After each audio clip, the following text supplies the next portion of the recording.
Evening, ladies and gentlemen. Welcome, welcome. It's cold outside, it's very cold outside, and that means the winter is coming. I even grabbed the shirt so that I'm not in just a t-shirt here for this wonderful stream that we're gonna have right now, right here today. And why is it so wonderful? Because it will be the last stream of KotOR 2, of course, because today we are finishing the playthrough of KotOR 2. And actually, it feels strange, because I set off on this journey at the beginning of June, and I was like, what game should I play as my first game on Twitch? And I was like, the first idea was to play Jedi Academy, but then I was like, no, it's a bit too short of a game to start like a Twitch career, yeah. And then I decided maybe something longer, something that will take a long time, so that I can really sink in, build the story, build the narrative, create a character, and just stick to that. And I chose KotOR 2, of course, as you know. But right now, we have a middle of October, and that means we are like 3.5 months later after I started streaming, and this is. This feels like yesterday, actually. I feel like yesterday was the first stream of KotOR 2, and it kind of feels weird to be at this point of finishing the playthrough, the entire playthrough, because I shared this story already with some of you. Like, in my mind, KotOR 2 and KotOR 1 actually were those really long games that you had to really spend a lot of time in them to actually finish them. That was how I remembered those games when I first played them as a kid. And when I replayed the KotOR 1 and KotOR 2 as an adult later on, I was like, yeah, it's 40 hours about that, but it's doable. It actually takes, a couple of evenings, maybe a couple of evenings, 10 evenings or 20 evenings, but it's doable to do an entire playthrough. And of course, playing in on Twitch on stream and having that playthrough prolonged with various adventures, with chat interactions, and with discoveries that we've made together, was a totally different adventure that made it longer, of course, in that sense. But also it didn't feel that long, I'm actually kind of sad that we're already at the end of the game, because I had such a great time streaming it, and I would love to discover some more of it, And on the chat, there's Esgal, but Boba Fett, it's cold outside. Yeah, yeah. I mean, when it starts snowing, I'm a big sucker for Christmassy themes. All those stuff, all those cheesy songs. Last Christmas and all that. I can't wait when they defrost Mariah Carey again, and she will be all that we hear in the radio.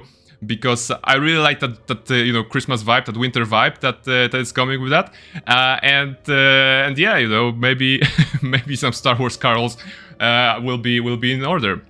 But yeah, we are in KotOR 2, so let's just see where we are. We are right now in the main menu, and as you may have noticed, throughout the game, the character in the loading screen was one of the Sith Lords. Actually, I should do something with the camera here, because it's a bit small, and maybe I should do it like that so that you can see me better, and I can see myself. Whoops, yeah, maybe like that, yeah, something like that.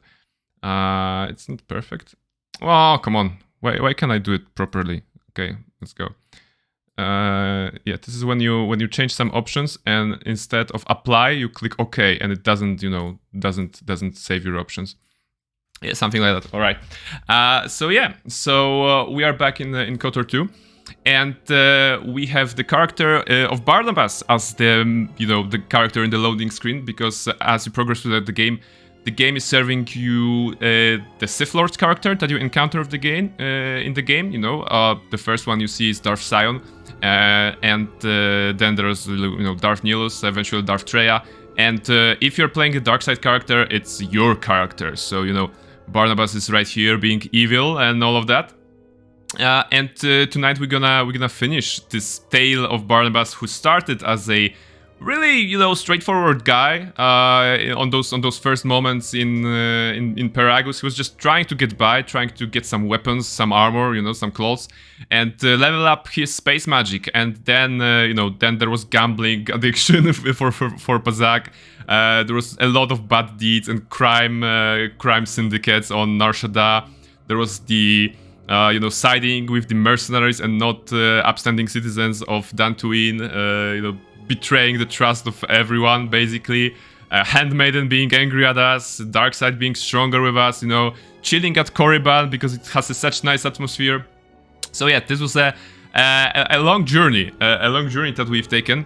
And actually, there is one thing that I would like to do before we go into the stream, because as you may know, as you may have noticed from the streams, sometimes or like all times, the cutscenes are not working properly because of the different resolutions or whatever between the actual game and how the cutscenes are uploaded or whatever. I don't know how the technicalities work here. But I was just thinking that maybe we can just check out some of the cutscenes. So let me just change it like that, and we are going to do it like this. Maybe gonna minimize the game, and let's see if I can actually set it up properly. Yeah, right now you should see my lovely desktop. And I thought that we could, just to give ourselves some context for the cutscenes. Actually, Esgal, if you're on the chat, could you tell me if you can see the screen? If you can see the desktop right now and not the game, because this is the first time I'm doing something like that, and I'm not sure if it's working. I hope it is. So yeah, let's just see if I can put it like that. Wait, I can see the sound, but I can't see this. All right, yeah, not the plan. That wasn't the plan. I can see your desktop. All right, you can see your desktop. Okay, so also my face is right where the chat is. That's not smart. That's not smart streaming. I'm gonna just put myself here for the moment. Actually, here, yeah. All right. Yeah, to comment on that actually, because as you know, this is the beginning of my streaming career. Still, even after a couple of months, and I like that. I have gotten better or more comfortable with streaming. That's definitely an achievement of mine that I find very valuable here. Because if that was the first stream, I would be so embarrassed to change something during the stream. And right now I'm just I'm just changing moving camera, and I can just put myself here, put myself there, and you can already see that, and it doesn't hurt anyone or anything. With always the same wallpaper. Yeah, this is a good wallpaper. This is a wallpaper that I found years ago. Wait, can you see that? No. This is something that I found years ago, and I like it. Maybe I'm not very terribly original. Maybe I don't like changes. Actually, I'm eating cereal for 20 years at this point. For breakfast or even more. Like 20 years. Okay, 20 something years. This is like my go-to breakfast. I eat cereal, on Sundays something different, but most of the time I go for cereal, and I don't change that. I'm a creature of habit. So with this wallpaper, I think it also works toward that goal of being a creature of habit. I found it once. I haven't changed that. Even I'm also playing Guild Wars 2, and when I finally created my character and got the good good-looking armor on him, I think that was during the second or third year into the game's lifespan. Then for the next 8 years, so 11 years later in total, I haven't changed that armor, and this is just, the same. As Guy is saying, if it works, why change it? Exactly, it works. It just works for me. It's pretty, though. The only thing that you have to remember when you're having a single wallpaper throughout your life like that, you have to back up it somewhere, because I had it in several places at this point, on my drive, on my Dropbox, sometimes I think even on my Gmail, so that I can always restore it in case I need to restore it. But speaking of wallpapers and Star Wars, actually, there was this one time during my childhood that my dad found I don't know. I think those are wallpapers from the internet. They weren't even widescreen. They were 4:3 ratio, and this was a series of wallpapers with characters from the movies, from Star Wars movies. And the basic wallpaper looked like there was a circle in the middle, and there was for example Princess Amidala, and there was the letters down there were Princess Amidala, and the whole wallpaper was like that. So So there was a multiple wallpapers like that with all the characters, and I just like to change the wallpaper every now and then to have Obi-Wan Kenobi, to have Darth Vader, to have all the characters that I liked on the wallpaper. Shirley on the chat just saying hello real quick before jumping into Overwatch. Are you streaming Baldur's Gate 3 this Sunday? Yes, I will be streaming Baldur's Gate 3 this Sunday, so if you are so inclined, please join and see the further adventures of Wizard Barnabas, the fantasy wizard Barnabas, as opposed to the space wizard Barnabas here in KotOR 2. And of course the great paladin Astarion, who is protecting everyone with his mighty shield and his mighty charm. What else is there? There's Shadowheart as a monk who is kicking and punching everyone in the face. There is Lae'zel, the space swamp elf thingy that is a bard and supporting to everyone. And of course the deadly cat that I lost last stream, and I had to found it because because I'm bad at finding my cats apparently. But yeah, Sherelia, great to see you here. Hello, and go play some Overwatch, and feel invited to the Sunday stream. Going back to Star Wars here to all my wallpaper, musings. The idea was that there was those characters, and I was like, choosing them. And at some point, I discovered that you can have a wallpaper that changes. That every 5 minutes or something, it changes, and it takes a random image that you have inserted into the loop. So yeah. Charlotte says, nice. I'll try to be there. Enjoy the stream. Thank you very much. Enjoy Overwatch. Please be a hero, because. What was the tagline there? That everyone needs heroes, something like that. Heroes never die. Oh yeah, that was the thing that Mercy said. So heroes never die. Please be the hero for the people that you'll be playing with. And when I discovered that you could have this randomized wallpaper, it was like mind blowing. Because I could actually I should be smarter, and I should just go. I should just go to this, different camera when I'm speaking. This is also something that I'm learning as a streamer. That maybe when I'm doing those long segments of monologuing, I should probably be visible and not just not showing you just some stars and myself in the little corner. But I'm getting there. So no worries. And when I actually learned that you could have these all those wallpapers, randomized, I was like, wow, this is amazing. I can go into Paint and paint a house, Microsoft Paint, because that was also gaming at that point when I was a kid, making pictures in Paint before we actually had games or many games to choose from, and just having this feeling of discovering a new wallpaper, new character every now and then. Which was it was amazing, and it was pretty interesting because it also allowed me to discover the characters from the movies that I didn't know by name. For example, there are multiple characters in the movies that are in the background. They're mostly alien characters, because human characters, Han Solo, Princess Leia, Luke Skywalker, and so on and so forth. But there are a lot of aliens, especially, for example, in the cantina scene, in the New Hope, and you don't really get introduce them, but they have names. They are actual characters. Sometimes they have backstories on Wikipedia or somewhere like that, or in the books. The books behind me. There are many. There's a great many of them, and they feature multiple characters. So that actually helped me, get more into Star Wars as well, the wallpaper stuff. So that was the musings of an old man who has only one wallpaper right now, but had a lot of them in the past. And what I wanted to showcase here is that a couple of cutscenes that will give context to the streams that I did last time. The stream I did last time was the stream during which we assaulted the Ravager. And went to Malachor, and let's just see how it looks, because it didn't load, of course, during the playthrough. So let's just see how it works, what it shows. So the cutscene there, of course, shows the Ebon Hawk that is flying through some debris field, and this debris field is, of course, the remaining of the war of the Mandalorian Wars here, and this is Malachor. This is Malachor 5. It's not even a planet. It's kind of like an asteroid. A couple of asteroids put together with this green crackling energy. So you know it's evil. Straightforward. You know. I don't know. It's not a planet. It's planetoid, or you know, a couple of asteroids.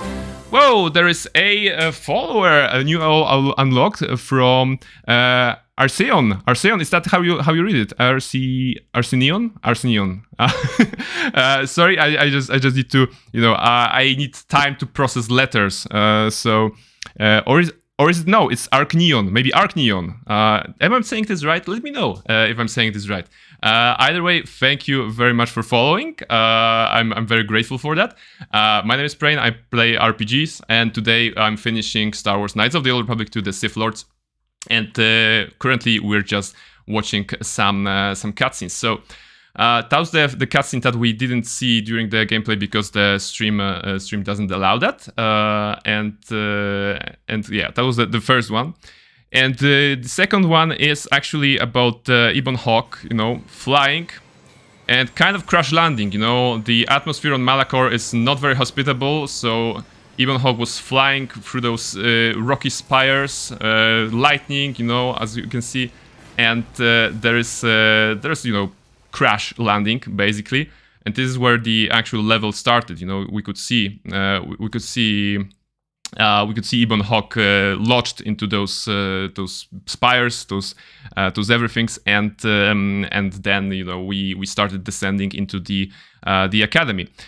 Sometime during this predicament, you know, another thing happened where you can see Ebon Hawk, you know, falling actually somewhere there, you know, nowhere to be found. So that was the cutscene. And yeah, those are all the cutscenes that we didn't see last time. So let me just go back into the game real quick. I think if I go right there like this, let's go with this screen capture right now and go with this one. Okay. Or actually not, the other one. All right, I think that works right now. And let me put myself back into this place. So I should be right here. All right, now it works. And there's near model on the chat. Hola, or sorry, hola, because we don't read H in Spanish, right? If I'm not mistaken. I'm hoping that your Spanish was good, you know, that you learned anything. See, all right. if you start speaking Spanish to me on the stream, I'm not sure I'll be able to follow up with that. Let me just put myself here because the chat is obscured. But yeah, like I never was into Spanish language. I'm not very good at languages, I would say. But at least English works. All right, but before we go into the game, actually, maybe I'm just gonna put it right here. We'll be going, wow, 44 hours, guys. We've been at it for 44 hours, and I think this is like 15th stream or something like that for KotOR. Before we go into that, I just wanted to once again thank the new follower, Arcneon, and as you know, okay, I have to go back to the white one right now. So there is this thingy that I do whenever the new follower is up. Reach for my stuff. Because I'm a beginning streamer, I want to appreciate every little person. Sorry, not little person. Every person and every little gesture that they're providing to encourage me into streaming. So I just want to quickly go and write something down and show my appreciation to once again Arcneon. Let me just do it right here. Where's the? It's the E. It's a fancy 0. All right. And today's date is 19th of October, 2023. All right. So, Arcneon, thank you very much for your support. Here's a little piece of paper that says thank you for your support, Arcneon, with the date. And as with all my followers, all my supporters, I'm just gonna put you on this board of supporters that I have of everyone who has followed me and encouraged me to, you know, keep on streaming. It's a very special board for me because whenever I start to stream, I just look at it and I am reminded that there are people out there who are rooting for me, who want me to grow, who want me to have fun as well. So I'm very glad that you have decided to join us, Arkneon, and I hope that I can provide quality entertainment for you as we play some video games, and today, of course, KotOR 2. Back to the chat. New model is trying to attack me with Spanish. ¿Dónde está la biblioteca? All right, this I know. This I know. Mostly because when I was playing Guild Wars 2, and the Guild Wars 2 is a game, you know, MMO game when you have to buff up your characters during combat, and one of the buffs is called stability, that prevents your character from being stunned or knocked down or something like that, from being crowd controlled, basically, from being CC'd. And you know, whenever there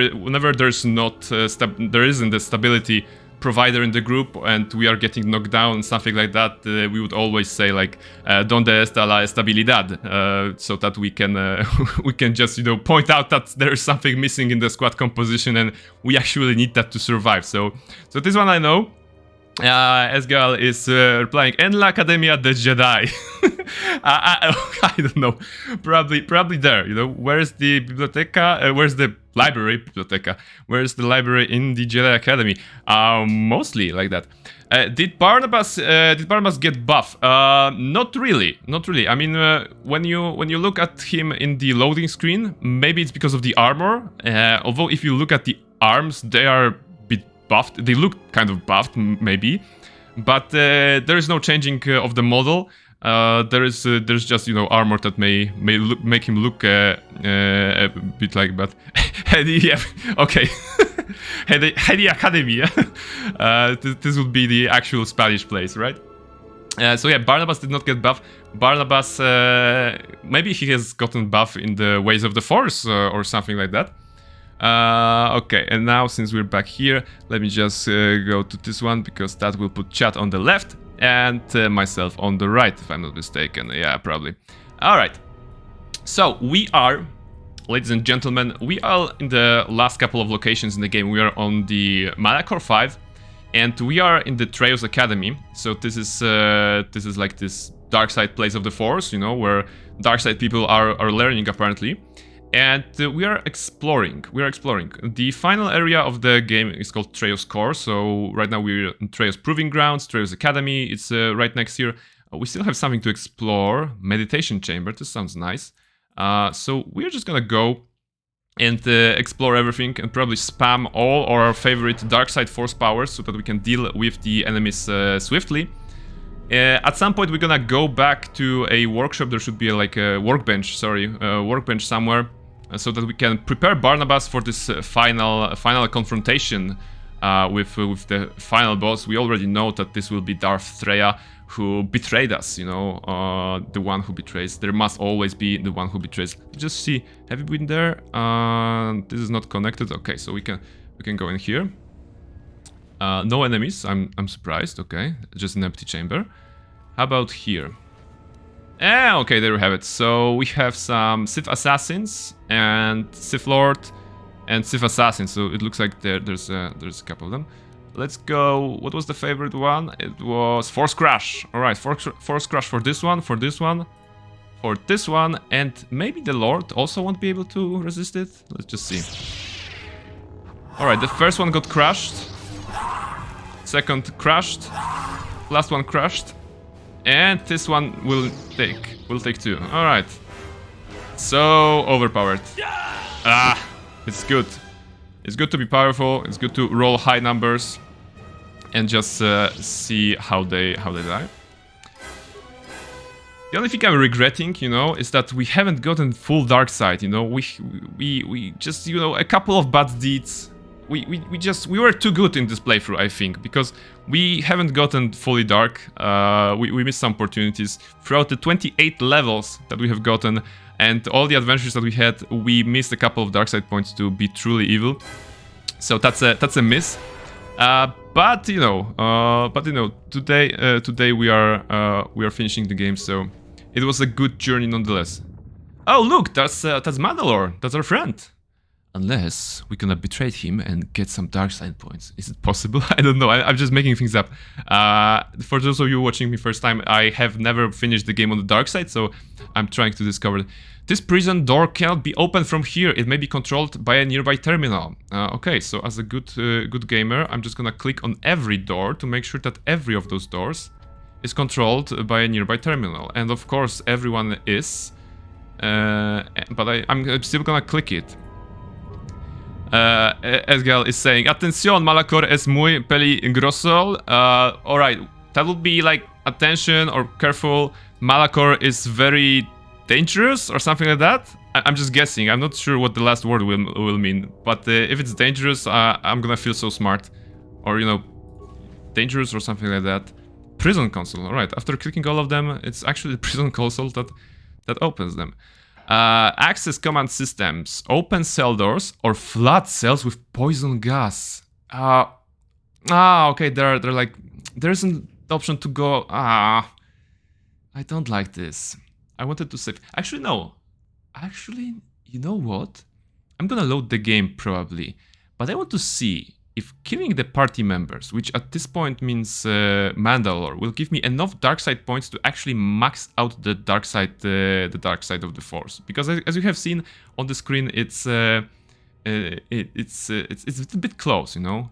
I didn't even know that it's possible to get here, but I'm gonna flood cells with poison gas. I'm feeling evil right now, although it's illogical, you know. Mandalore, as a party member, he was an upstanding party member. He was like, let's go, just kill them. You know, we are good. You know, I mean, we are about dealing damage because we're Mandalorians. That was short story of Mandalore. Yeah, it looks like I was right about that Spanish thingy. Thank you, Esgal, for confirming it. Yeah, at this point I can basically, you know, do translations for the games, you know, from the language that I know to the language I don't know, or the other way around, which is very interesting because it used to be like that in terms of translation, that you had to have a person who knew both languages basically. But now that the translation is kind of automated by you know, Google Translate or DeepL or all this other software, you actually need to translate something from one language to another, and you just needed to send it to the person who just knows the outcome language, not the original language. To be honest, they need just to check if it works. So yeah, so translation. All right, kill party members. Let's see what happens. Mandalore flops and dies. Log out. Exiting system. Of course, dark side points gained. That was the idea. My question is, it's still not enough. It's still not enough to be full dark. I mean, did it open? No, it did not open. Or is it right now open? No. Okay, so you don't even talk to anyone? Yeah. Okay. Time to load the game. We're gonna go back a couple of minutes because, like I said, you know, as greedy as I am when it comes to dark side of the Force in this playthrough, then it would be illogical for Barnabas to kill his companion. You know, there is this very classic understanding of dark side versus light side, where light side is absolutely, you know, paladin-like. They're gonna save everyone. They're gonna give all their credits to the poor and be super valiant and all of that. And yeah, okay, this is actually the digression that I can do. So the light side, right? The light side is about protecting the weak and helping them and doing like that. And when I was playing KotOR 1 for the first time, I was like, yeah, let's be the good guy. Let's be the good guy. Let's be the good guy and actually don't do anything bad and just be very cool, very heroic, you know, because this is the character that you want to play, or I wanted to play when I was playing KotOR 1 for the first time.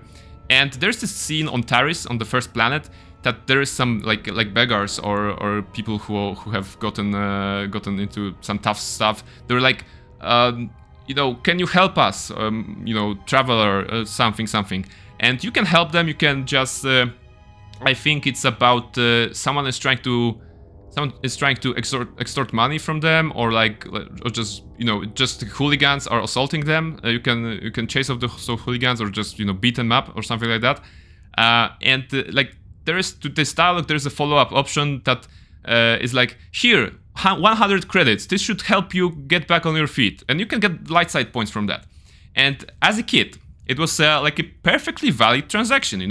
Credits, I totally can get more of them, and light side, I'm gonna do a good deed, and I'm gonna be a nice person, and that worked for me very well.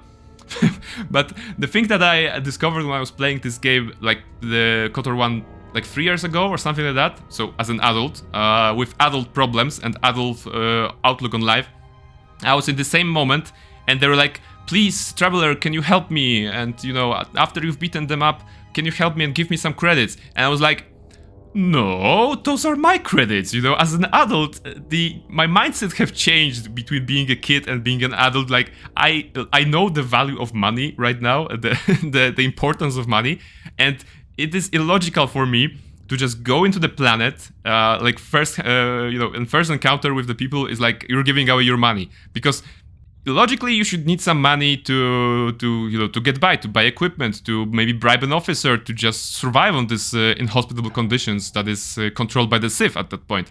And you're a rebel, basically you're well, not a rebel, republic, sorry. You're a republic escapee from the ship that explodes in the very beginning of the game. So this is how it changed. And going back to KotOR 2, I found it illogical for Barnabas to be evil for the sake of evil and kill one of his greatest assets, that is Mandalore, just because he decided to be evil, because this doesn't make sense for me. All right, last time it was very nice way to kill them with just a couple of skills. Let's see if the numbers will roll in our favor here too. And force crush here. One is dead. Second is dead. Oh, it's actually beautiful. And one more for this one. Saved. All right. This one was harder. Okay. On the chat, Nero Model is saying Spanish 101 for praying today. Yes. I will always take an opportunity to learn something. The languages. My journey with languages was not very impressive. I know Polish. I learned English. At school, we learned German, and by we, I mean we as people who were at school, not me particular, because my German was never very good. Yeah, like when I decided to check up on another language, I took up French, because I was like, okay, it didn't work out with German, so maybe with French it will work, and it worked to an extent. I'm able to get a table at the restaurant in Paris, so it's probably not half bad. But Spanish is still a mystery for me. Less of a mystery thanks to you guys. So if you have any more Star Wars trivia Spanish thingies, I will always take them and try to guess what it was. All right, access computer systems and open cell doors. It's gonna put us the light side points, right? It doesn't make sense. All right, and he's escaping. All right, smart. And there's probably not even a way to talk to him, right? No, okay, he's stopped. If they destroy the Jedi, the Oh. Republic will fall and my people will be eradicated or enslaved. Oh, all right. And there's like options. No, Mandalore, I need your expertise on Malachor to escort my team out of here. No, Mandalore, I need your expertise of Malachor to help my friends leave this place. Oh, interesting. So basically they're both the same in the meaning. Wait. No, Mandalore, I need your expertise of Malachor. Escort my team out of here. Help my friends leave this place. All right. So the idea is a bit different, because we have my team and my friends. So does Barnabas have friends? At this point, I don't think he would consider any of the people on board Ebon Hawk as friends. Handmaiden hates us. Aton hates us. Baldur is cool. Actually, no. Baldur would be a friend, I think. What else? HK-47 as a droid. Okay, if we count droids as friends, then yes. The Wookiee one, the Hanhar, not a friend. Visas Mar, hopefully more than a friend. Yes, so... Actually, okay, he has some friends. Even in this dark side, Barnabas has some friends, so I'm gonna go with the second option. I never went to the surface. Only the sky above it. Okay, so you have never been here before. The world is taboo to Mandalorians. We only came here when the Republic fleet gathered and we knew it was our only chance to stop them. You are here now, but I have to face Kreia alone, so I need you all to leave. It's going to be a problem. Yeah, let's go with that. I can't say I'm happy to be back here, but I believe we can do what must be done. And he runs away. Yeah, okay, so... I like how long this corridor is, that the whole cutscene is him running across this corridor, you know? This is a good chat, Mandalore. And wait, I didn't get light side points for saving him. And this is nice. This is nice. Oh my goodness, and your model is saying something on the chat. Alright, that sounds like a challenge. Desafortunadamente no creo que no trivias. Unfortunately, no, there are no, like, trivias, there are no, like, something... Because the desafortunadamente sounds like unfortunately, right? Okay, I'll stop here before I butcher it further. Before I butcher it further, you know, because I can't say it properly. But yeah, okay. This unfortunately no trivias here. All right, C to the. All right, good, guys. I'm loving this Spanish lesson from you. Actually, you know, I'm just gonna take a moment to read the words. Desafortunadamente. All right, desafortunadamente. Okay, very long word. But desa and fortunadamente, it sounds very similar to unfortunately, right? So that's pretty logical. I like that we opened all the cells and that there's no one here, not even a single item for us to loot. That's you know, disgusting. Sounds almost like some German created it. The long word, yes, exactly. Well, in Deutsch, sorry, in German, they have a lot of long words. And it's crazy. It's crazy. I think every language has some crazy stuff. You know, for German that would be the long words. I mean, that's at least the meme that they have super long words, and it doesn't make sense sometimes. But you know, in French they have numbers that don't make sense. With all the respect, of course, to the users of French language, they are really weird. Although in German the numbers are also like reverse, right? So 21 and not 21. So it's very very weird. In French they have everything. This is also like a valid comment on the French. They have everything. But you know, they have croissant, so it's perfectly fine to be weird in some other aspects of their languages, because they have croissant and it sounds so mellow, so nicely. What's that? Force Storm. Let's just finish them off. Oh, that was even better. Dark Jedi? No, Whirlwind. Can I spin you? Yes. Alright. Okay, there's Esgal with another lesson for me. Creo que preen muy bien en español. Español. So that would be... Creo que... I mean, Brain es muy bien en español. Brain is very good at Spanish. That makes sense. But the part creo que it eludes me. Like, what part of sentence is that? It's like it is, or you know, what is this? I think. Ah, okay. I think that. Okay, que. Okay, makes sense. And creo would be thinking. Okay. So your first, unfortunately, no. I think there are no. I think no trivias. Okay, okay. Now makes sense. Now makes sense. Okay. I'm learning something. In my opinion, okay. I think the meaning is accurate here. Nirmal is saying croissant. Yes, very lovely. Dark Jedi and Dark Jedi. Okay, I'm gonna leave them for a moment to explore this place. They're spinning. They're having fun, right? So, anything here? Nothing. I like that the animation is so long that they... Oh, this one was saved.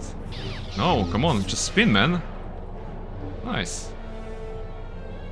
Okay, this is fun. I'm gonna defeat them with... Stop using force against me. Are you trying to use your, my tricks against me, Potter? My magic against me, Potter? Something like that? What's better? What's better than just using Force Crash on your enemies to just destroy them, kill them by spinning? So that was that.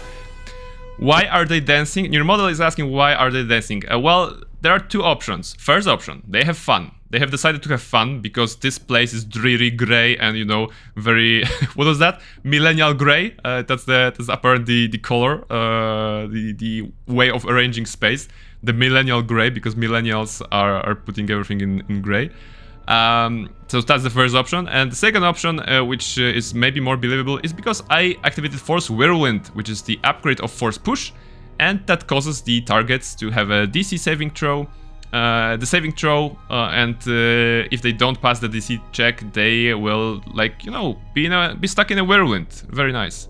So you've come to die Oh. like the Jedi before you. This planet is a graveyard for your kind. Really? She thinks you should be spared, but only so you Guys, might it's gonna be a boss suffer. fight. It's gonna be a boss fight. Break. And when you do, you will die.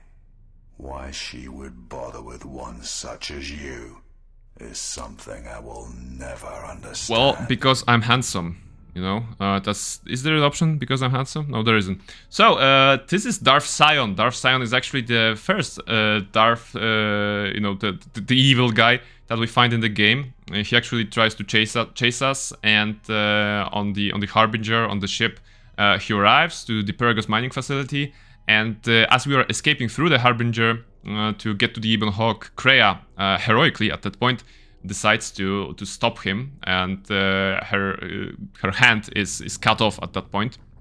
And we faced Sion for the second time on Korriban, but we discovered that he has this magical ability to heal himself. He basically cannot be defeated because you saw his body. His body is full of scars. Just like as if every piece of his body was stitched together to another, and because of that he can't be killed apparently, because the dark side is keeping him alive. So yeah, this is the rematch between us, and we're gonna see what do we have. So let us end this. Kreia values. Yeah, we can either side with Kreia or ask him, where is Kreia, Sion? She awaits on the Traeus core in the heart of this planet, but you will never reach her. Oh, I will. No worries. Asgard is saying, use your Royo Sable de Luz, kind of like that. I think use your lightsaber, right? That would be the word. Rojo. Okay, Rojo. Use your Rojo Sable de Luz, if that's correct. Use your lightsaber. I'm thinking, right?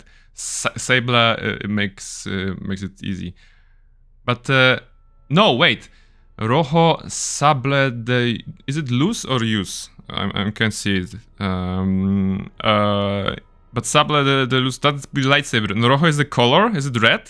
Or something like that? Or is it like the everything is... Luz.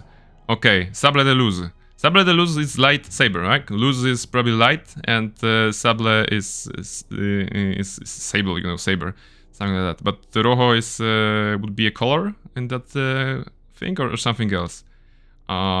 This is just a guess. About the dialogue. Back to the dialogue. Let's see.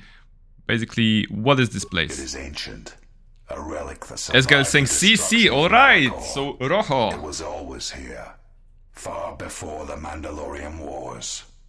It draws death and hate to it, channels it, atrocities feed its power. Very dark. And with its power, it creates hunger. Many Jedi have been consumed by it. Alright. Perfecto. Thank you, Nier Model. Muchos gracias for this lovely compliment. Let's see. Let's see. And for another lesson. Another lesson. I'm thinking, by the end of the stream, I'm gonna be a native in Spanish thanks to you guys. The more I'm gonna learn. Actually,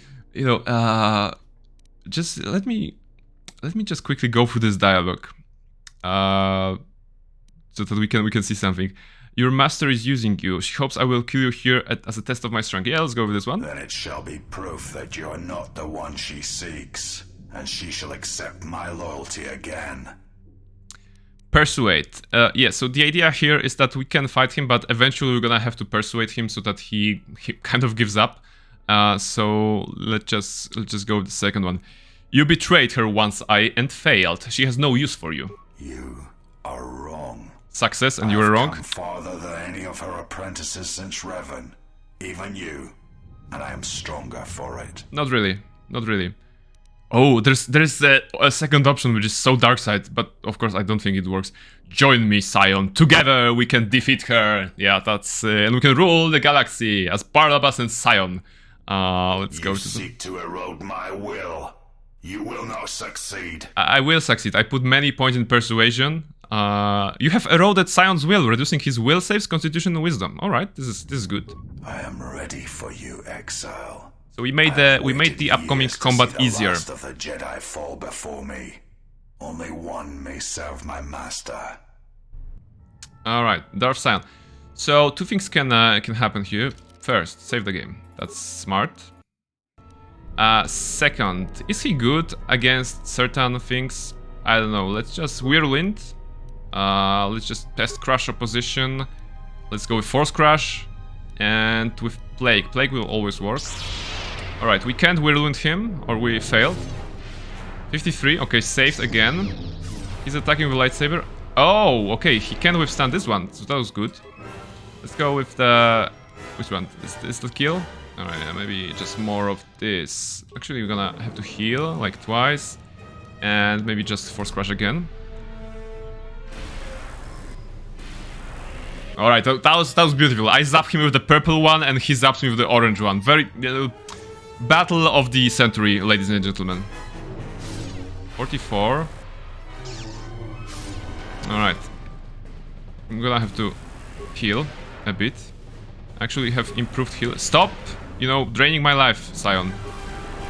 Actually, you're draining my force. Or is that one? Come on. Heal. Alright, thank you. As you can see, you know, we can also hide here and put the mines to do this classical mine strategy that we did many times with... actually, we did it with Sion on Korriban, right? We defeated him with the power of mines. So yeah. Okay, 161 damage. Now you realize the true power of the dark side. As long as the dark places of this world flow through the cracks of my flesh, I cannot be killed. He cannot be killed. Thank you for revealing, you know, the thingy. This battle was never about the flesh. It was about belief. Whoa, so like pompous. All right. And what I wanted to check, like, in the options, where would that be? Gameplay, feedback, graphics, sound. All right. No, there is no way to change the game to Spanish. Like, that was my goal, to check if I can change the game to Spanish. I think the idea would be to change the language of the Steam, right? Or something like that. And then load it, but then I probably would have to download some voice files. So yeah, so no Spanish gameplay here, but that would be great idea, you know. Actually, you know, I had this thing once when I was playing Guild Wars 2, and I was learning French at the same point, and that was before the expansion to Guild Wars 2, before the Heart of Thorns that came out in 2015, and the idea was that after playing the game for a couple of years at that point, I was like, I already know the content, I knew the story, so I didn't need to change anything, to actually didn't listen to anything or something like that. But I felt that I may benefit by changing the game's language, both vocals and like subtitles, you know, all the overlay elements and something like that, all the text and all the voices, all the audio to French, you know, so that I can just hear it, you know, read some words, just, you know, get accustomed to the language that I was learning at the time. And what I did, of course, you know, it forced me to download audio files in French, and of course, you know, the game updated, so it took quite a long time to to actually, change the language because they had to download a lot of stuff, and I was playing in French. I was it was a very fresh experience for me because if you're playing an MMO game and you have your perfect build or something like that, you kind of know what your skills are, what they do, and what they are called. And after you change the language, it's like a whole new world because suddenly your skills are not called the same. Suddenly the voiceovers, the grunts in combat, the comments or whatever are in a different language. You're going to the city, to a hub, and the merchants that have always been there suddenly are speaking French, not English. And this like freshened the game for me a little bit. And then the Heart of Thorns came, and I was so excited to play it, of course, because it was an expansion. And actually, I didn't change the language back. So while I could, I was like, okay, let's play Heart of Thorns day one, or even like a pre something. I was like, I'm gonna play that, and even I could change the words, the text, all of that by a flick of a finger. That wasn't difficult. The game would have to download all the English files, English audio files for the Heart of Thorns expansion. So it would take much longer for me again to play the game. So I decided, screw it, I'm gonna play the expansion in French, and I actually did. And it wasn't until many years later that I went back into the English version of the client and English version of the game. And I replayed the story to just hear the English dubbing that was there for the characters, for the stories, for the narrative, for everything. And it was again, a refreshing experience. So that's like a hint for me to you guys. If you are sometimes at any time, if you're gonna feel that the game is stale or something like that, try changing the language. You're gonna be surprised. You're gonna be surprised at what you can get there. All right, going back to this combat. So. First crash was very easy. Let's go with Plague, let's go with Kill. What's else? Well, Crash, okay. How about Death Field once? And I'm gonna give him a chance to do dancing before I crush him. Oh, nice jump. Whoa! 144 free damage. What was that? This is hard mode. That was a very powerful... I mean, okay, it's a second phase or whatever. Gonna run away. 49 damage, okay, that's about the number I'm healing with. Once again, Whirlwind, let's go with the Force Crash and Kill. Okay, Whirlwind doesn't work, that's a shame. 67 damage, so the 100 something must have been a critical hit. You're strong. Perhaps she was correct about you. Perhaps she was, but and you weren't. Kill me. She knows this. Alright, what do we have here? There's a Persuade option, the Wisdom option. Let's see. Wisdom. Is Barnabas wise? Yeah, I put a lot of points in Wisdom, so let's go with this one. She has chosen me because I gave up on the Force, and you could not. Let go, and you will understand. There is no life without the Force. Why are you shouting? The Force is a blade. Without it, one is defenseless. Whoa, sir. Sir, just chill, no worries. All right. Let's see. Yet I survived, and I'm strong enough to face you now. No. Let's just diss him a little bit. The number 3 is more mean, I think. If you're afraid to let go of power, then that is weakness. Those are the words of Jedi. Oh, no, Jedi sorry. Who over thousands of years have never turned from power. Barnabas is terrible Sith. Reflecting their will on the galaxy. They know power. The only weakness is not seizing it when it lies before you. Fight or die, but spare me the threats. The option now is surrender now, Scion. I don't want to kill you. No, we actually do. So let's go with option number 2. If you will not leave this place, then I cannot allow you to pass. If you go before her, you will be broken. You will be broken. If killing you will spare you what lies ahead, then kill you I must. Alright, third phase of this boss fight. In the meantime, on the chat, oh my goodness, there are more words in Spanish. El verdadero poder del lado oscuro. Alright, I mean, Verda is something green, right? But that's as far as I can go. Poder del lado oscuro. Something hidden, you know, lado. I don't know what that would be. Tú eres más verde. Verde is green. Yeah, okay. So, green... Like, verdadero... Very green? I don't know. Oh, poder de la... Verdad is ture? Ture? What's ture? Now I'm confused. Is this an English word? Or... True. Okay. Ah, alright. Verda... Ah, okay. Wait. I have to pay more attention to the letters. Verde is green and verdad is true. Okay. Poder del lado oscuro. Wait, would that be like... Nothing is true, everything is permitted or something like that? No, that's really not. But knowing you, that you'd serve something like that in Spanish. So yeah, no, it's just me being dyslexic. I like that there's a bien one. it's alright. It's alright. It's very cute, you know. So even if I tease you sometimes like about it, I have no ill will. Words. What do they mean anyway? So it's something he said.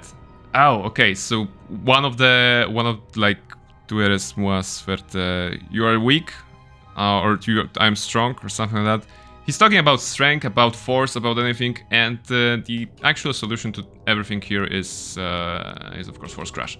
So let's just weaken him. Alright, 30 damage, that's nothing, my man. I got 172 on you, and 61, and I'm gonna just do it until you die. Come on, once more. Oh yeah, heal yourself for 25. Very good, very good. Oh, for the moment, like, his ragdoll was weirdly squeezed. You will not pass, alright. This is the end of you. There's a persuade. Persuade option that will make him weak, or, you know, make him give up, or something like that. Scion, even should you beat me, Kreia has marked you for death. You know this.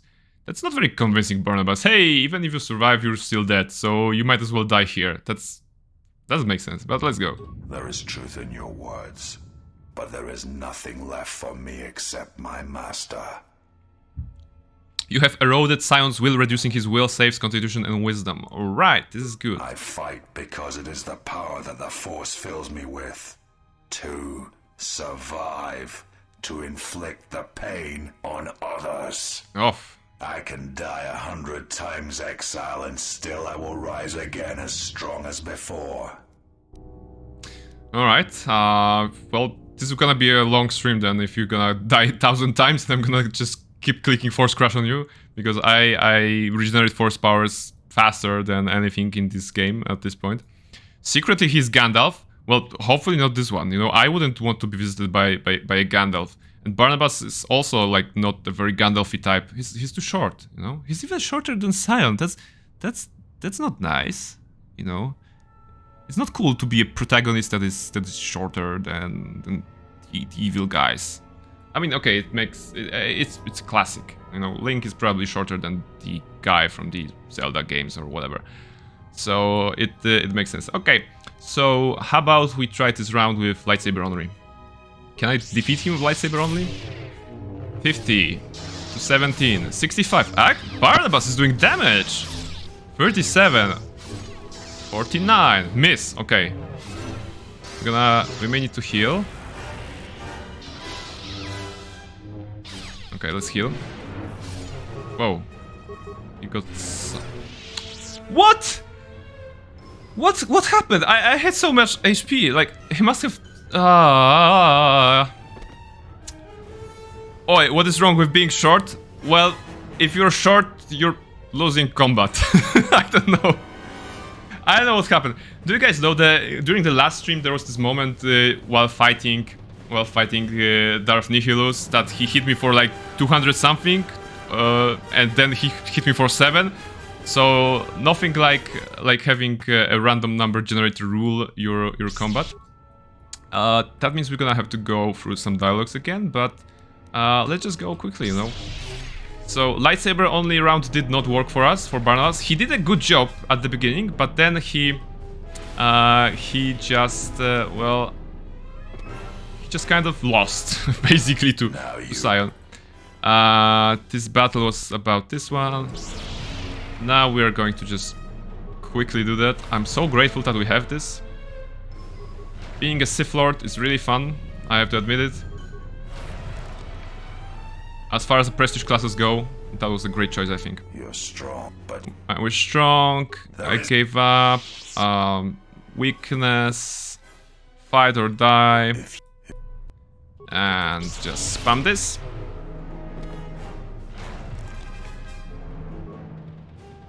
Oh. Oh yeah, that was the ragdoll I mentioned. Like this is the moment when he falls from the force crash. And look at his arm here, like how weirdly crooked it is.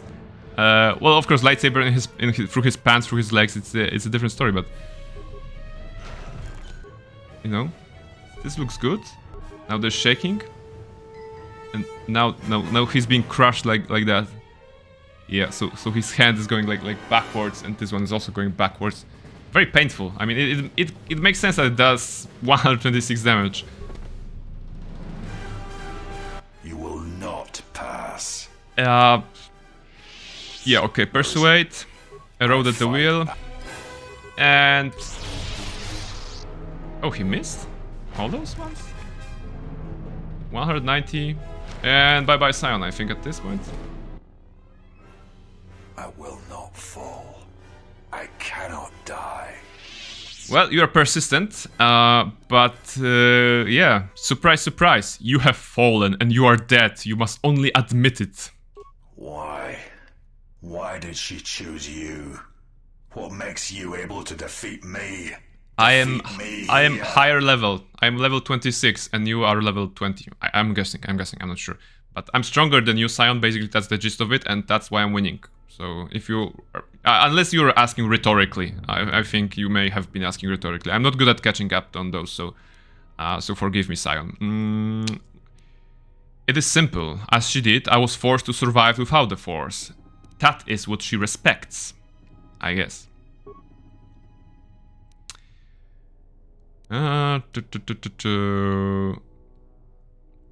It is the truth, Sion. You feel it. Let it go. It is not such a terrible thing. Oh, there's a let go. No, there's a let go, not let it go. I was about to burst into singing, but it is just let go, not let it go, so we're safe. Let's go with a different one. I have beaten you. Admit it finally and surrender. You have defeated me. Flesh and belief both cast down. Kreia, she will try to break you.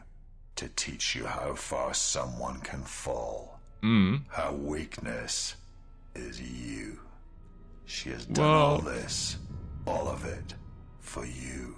Yeah. I am glad to leave this place. She has a soft spot for us. Now he has chosen death, basically. This is how you defeat the guy that cannot be defeated. Just convince him to defeat himself.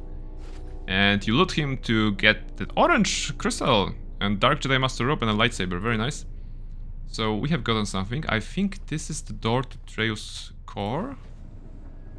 Yeah, this is Treo's core. So this is the endgame arena. Let's just save the game and try to explore some more. I don't think we can get another level, but before we go to the very center, very heart, we can still visit some places. Where are we? We're here. Ah, alright, so we have been in this area down here, and we have entered through the side doors, like, which one was that? Like, Treo's prison and Treo's proving grounds. We have been on the proving grounds. Have we been on the prison? I'm gonna have to check. So let's go explore here. Let's just make sure that there are no more Sith assassins, or you know, masters of the Force that are evil.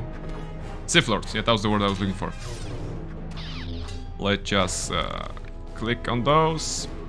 Maybe we can do some lightsaber combat. Nice. Barnabas, the greatest lightsaber warrior slash whoever. Whoa, Dark Jedi, hello. That was a surprise. This is a Dark Jedi lady. Well, let's zap her.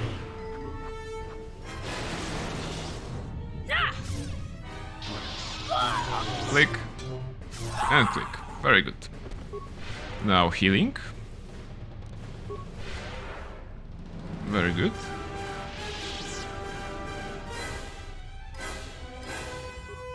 Some items that we're never gonna use. Oh, there's an item with a long name. I love those. There's some sort of armor beginning with J. Jaemon Hogra's battle armor. Jaemon Hogra was a Zabrak mercenary who feared for his life. After a raid on a Sith dreadnought, he spent a fortune on his personal armor, only to be killed while in the bath. What? I never read this. I never read this armor description.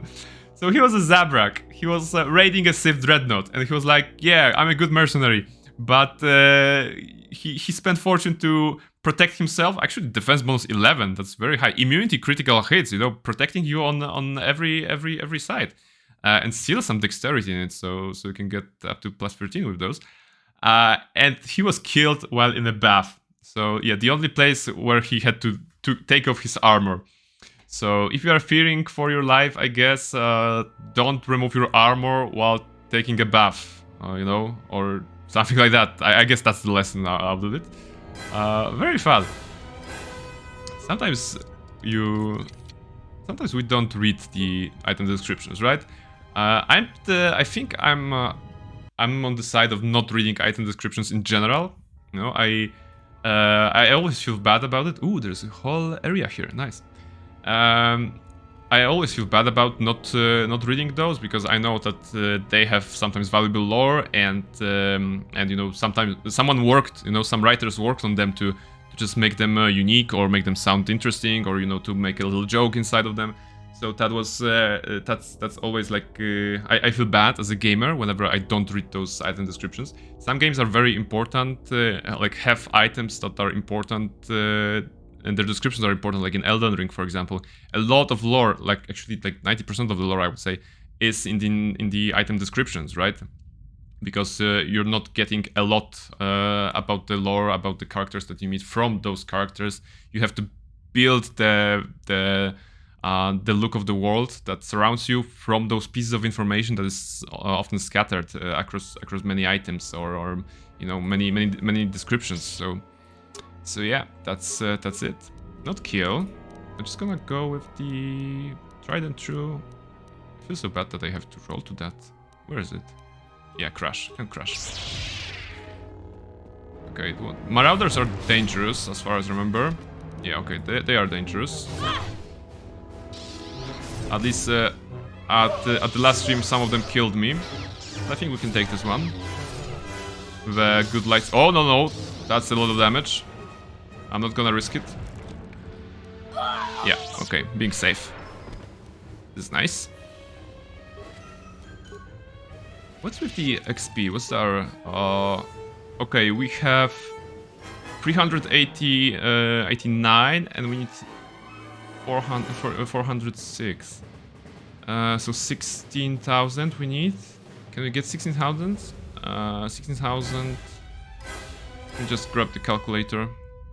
16,000, about 53. Okay, assuming there are values at 300 XP, would need to kill like 50 more of those guys. Maybe we're gonna see. Maybe we're gonna get another level. Let's just make sure we clear this place nice and tidy. Oh, and now it's 6 people. Let's see. How about Force Storm? Actually, it's dangerous. I can do that. Alright, those guys were worth only, well, 200s. So not the greatest one. And that was the stronger one.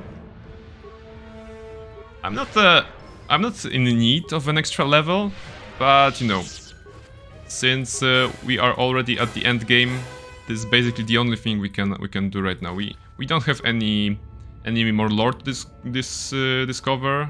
Well, unless you know, you count the armor pieces that have something to say.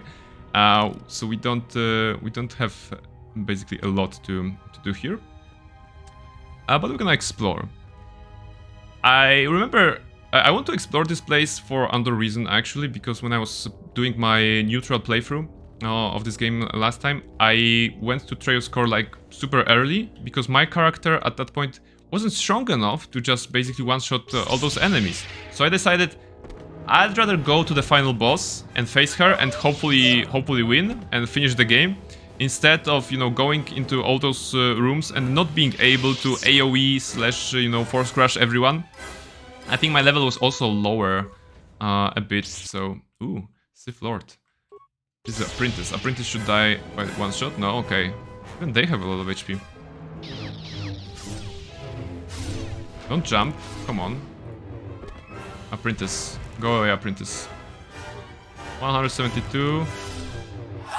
Oh, danger. Danger. I can feel the danger. Come on. No, don't fight him, Barnabas. Just crush him. And move away and crush. I'm the master of tactics. Great. Just move away and crush. Move away and crush. Electromesh armor. At least we're getting some endgame items. So maybe we're gonna get some nice, you know, what's the word of this category? Implants. Maybe we're gonna get some implants that we're gonna put in. Some of them are dropping, like of course equipment, but also upgrades to our lightsaber and armor. So maybe we can just grab some there as well. Whoa. Let's just see. Come on. Aha! I killed your apprentice. What do you feel about now? Are you angry with me? Oh, Sith Commando. Alright, this one dies. Wait, I'm low HP. I'm low HP. I'm low HP. Oh, he died. Okay. She died, sorry. Grupas is on the chat. Lightsaber, check. Jedi rope, check. Buff duck, checked. Ready to conquer the galaxy. Hi, everyone. Hello, Grupas. Great seeing you here. I'm very glad that you have made it to this final stream of KotOR 2, as we are trying to get to the final boss. We can already go to the final boss, but we are just exploring and making sure that no one will stand our way, including the Sith Commando that was hiding behind the corner. Oh, there's more of them. Smart tactics. Yeah, they want us to just go straight to this guy and just you know, get caught in the crossfire. But we're smarter than that because we're the most powerful Sith Lord in the galaxy at this point.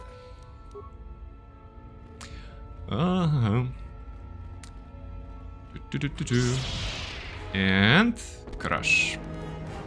What else do we have? Sith Marauder. Alright. Oh no, it's danger. It's danger. Yep. On the chat, Nirmal is saying hi, Gruba is saying hi. You're very cute. I love it. Thank you very much for being so courteous and greeting people when they come in. I really appreciate that. Felenar armor. Is it something cool? Felenar armor. Felenar armor. Okay. This flexible armor is made of a variety of exotic minerals. Markings suggest that it was created by a species called the Felenar. Actually, I blew it, you know, when it comes to this stream. I should have been spending more time on those items. Whenever I got something, I should have just, you know, get into here and just read something. I only did it a couple of times when I found the Craft a Holy Battle Suit and I wanted to give it to Handmaiden, or, you know, Jaemon Hogra's battle armor, stuff like that. But maybe there was like more lore to explore here, and I missed. Oops, sorry. I took the rope from Barnabas. Where was it? It was the Darth Malak's armor. Yeah. Okay. Yeah. So mind note for myself for the future streams. Whenever I'm doing something like that, I'm gonna spend more time on reading the item descriptions because sometimes they can be fun. Oh, look, there's 6 guys here. So, just to save you guys from Force Storm spamming, we're gonna do with something quieter, which is actually not very, not much quieter than the Force Lightning. more reliable. They're gonna die at the same time. It's gonna be pretty fun, I think. So if you're watching, then this is gonna be nice moment. Ah, beautiful. Synchronous dying.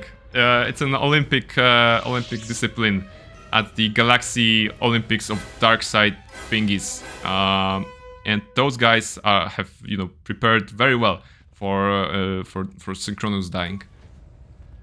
Well, let's see. Empty room, all right.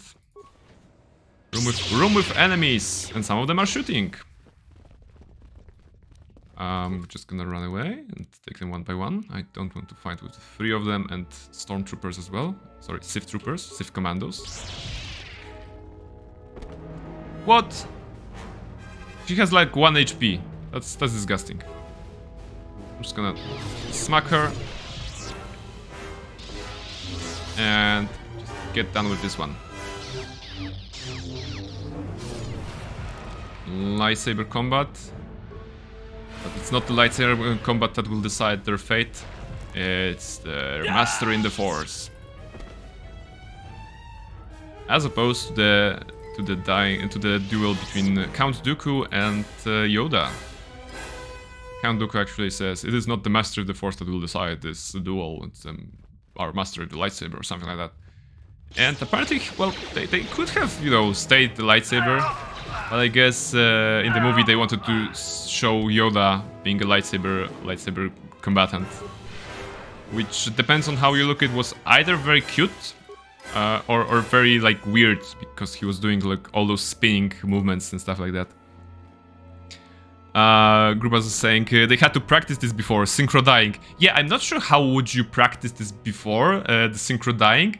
Is it like, you know, pretend, so they are like pretending to fight or something like that, and then like the instructor says, "Alright, die," and they're like, "Oh," and just on that instant they're like you know, dying on command, like dogs do. Yeah, okay, so maybe it's like that. So they were just fighting, they were just, you know, warming up, sword, force, whatever, or maybe, you know, faking using the force and just using the sword, and then the instructor from this lovely academy, from this lovely academia, is saying, "Now die," and death Sith, yeah, like dead dog or something like that. So death Sith, and they're like, "Oh," you know, and then the instructor is taking notes and like, "Oh, Mr. Shadow of Shadow Veil, you are a very good Sith, you're remarkable combatant, but you need to work on your dying scream a bit." And he's like, "Oh yes, thank you, I'm gonna work on my dying scream. I can only do like, no, it's very weak, it's very weak to practice. Okay, give it stronger, oh, it's getting better, you know." This is the school that they are doing, so apparently that's the thing. How about this one? Are you good at dying? Yes, alright, thank you. What a scream.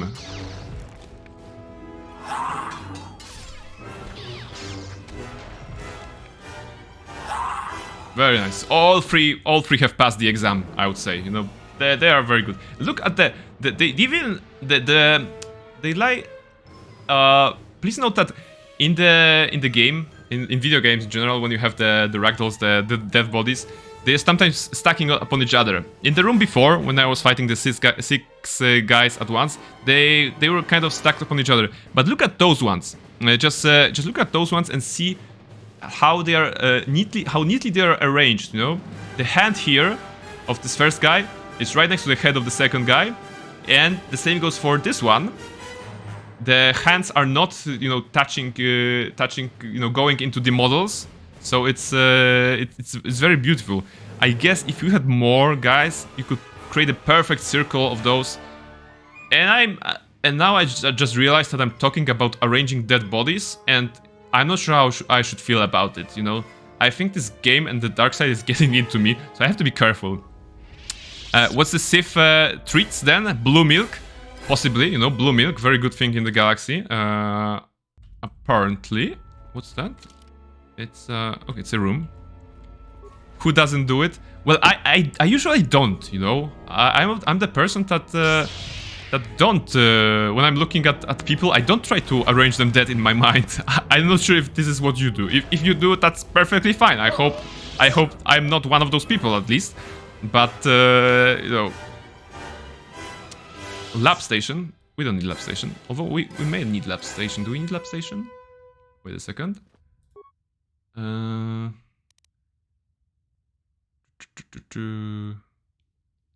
Arranging dead bodies in games. Alright, that makes more sense.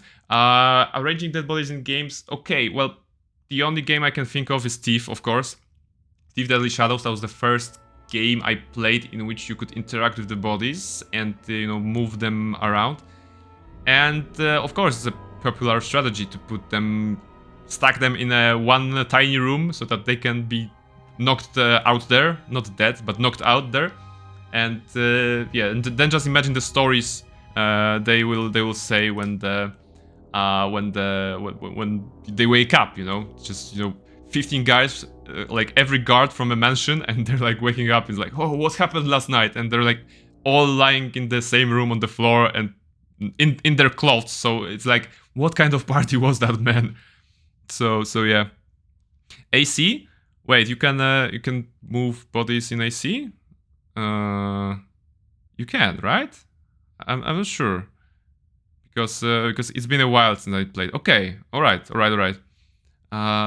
Was it relevant, really, to move around the bodies, or was it like just a gimmick?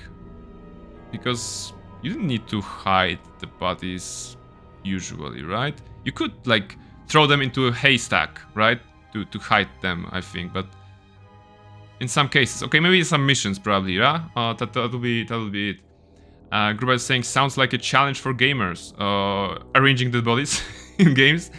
Yeah, you know, this would be quite a challenge. I'm just gonna quickly check the lab station, but do I need no, I don't need those, because the upgrades are in the workbench, not in the lab station. In here you can craft mines, so in case we had high demolition skills, we could create some mines, but we're not very good at demolitions anyway, so we're not gonna do those.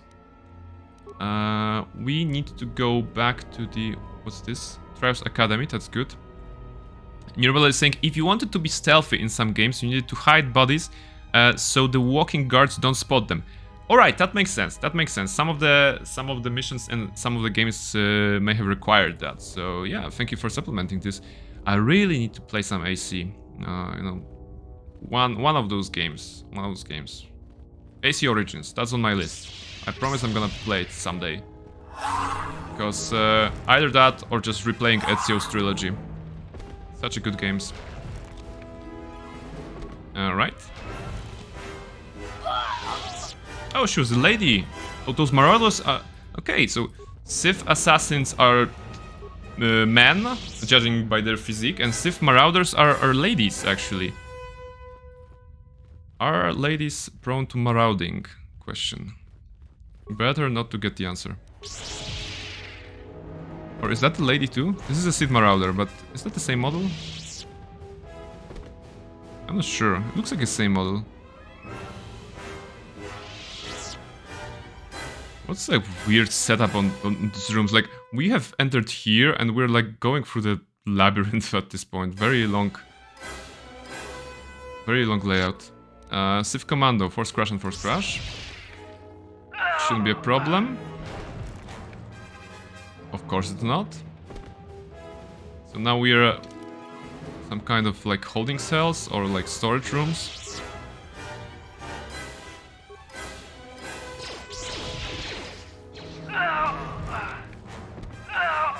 Workbench, this is good. I'm just gonna go quickly here. Oh, corpses! Wow, this is new. Gel Shame Mentor Belt. Nothing here. I'm betting that there... Okay, I lost the bet. I was going to say I'm betting that only in the first cell there was a corpse, and then I open it and there's a corpse. So I'm not very good at gambling. Let's just see what's here. More corpses.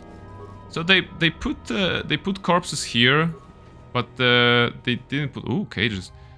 But they didn't put any corpses in those other cells that we visited. Like there was like 7 of them. Grubas is saying providing counter argument or additional argument for the hiding the bodies, unless it was intentional to distract them.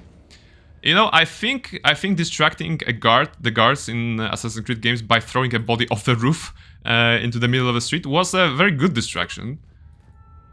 It definitely worked. Corpse, nothing. Okay. And this is the other side. I think here. Corpse.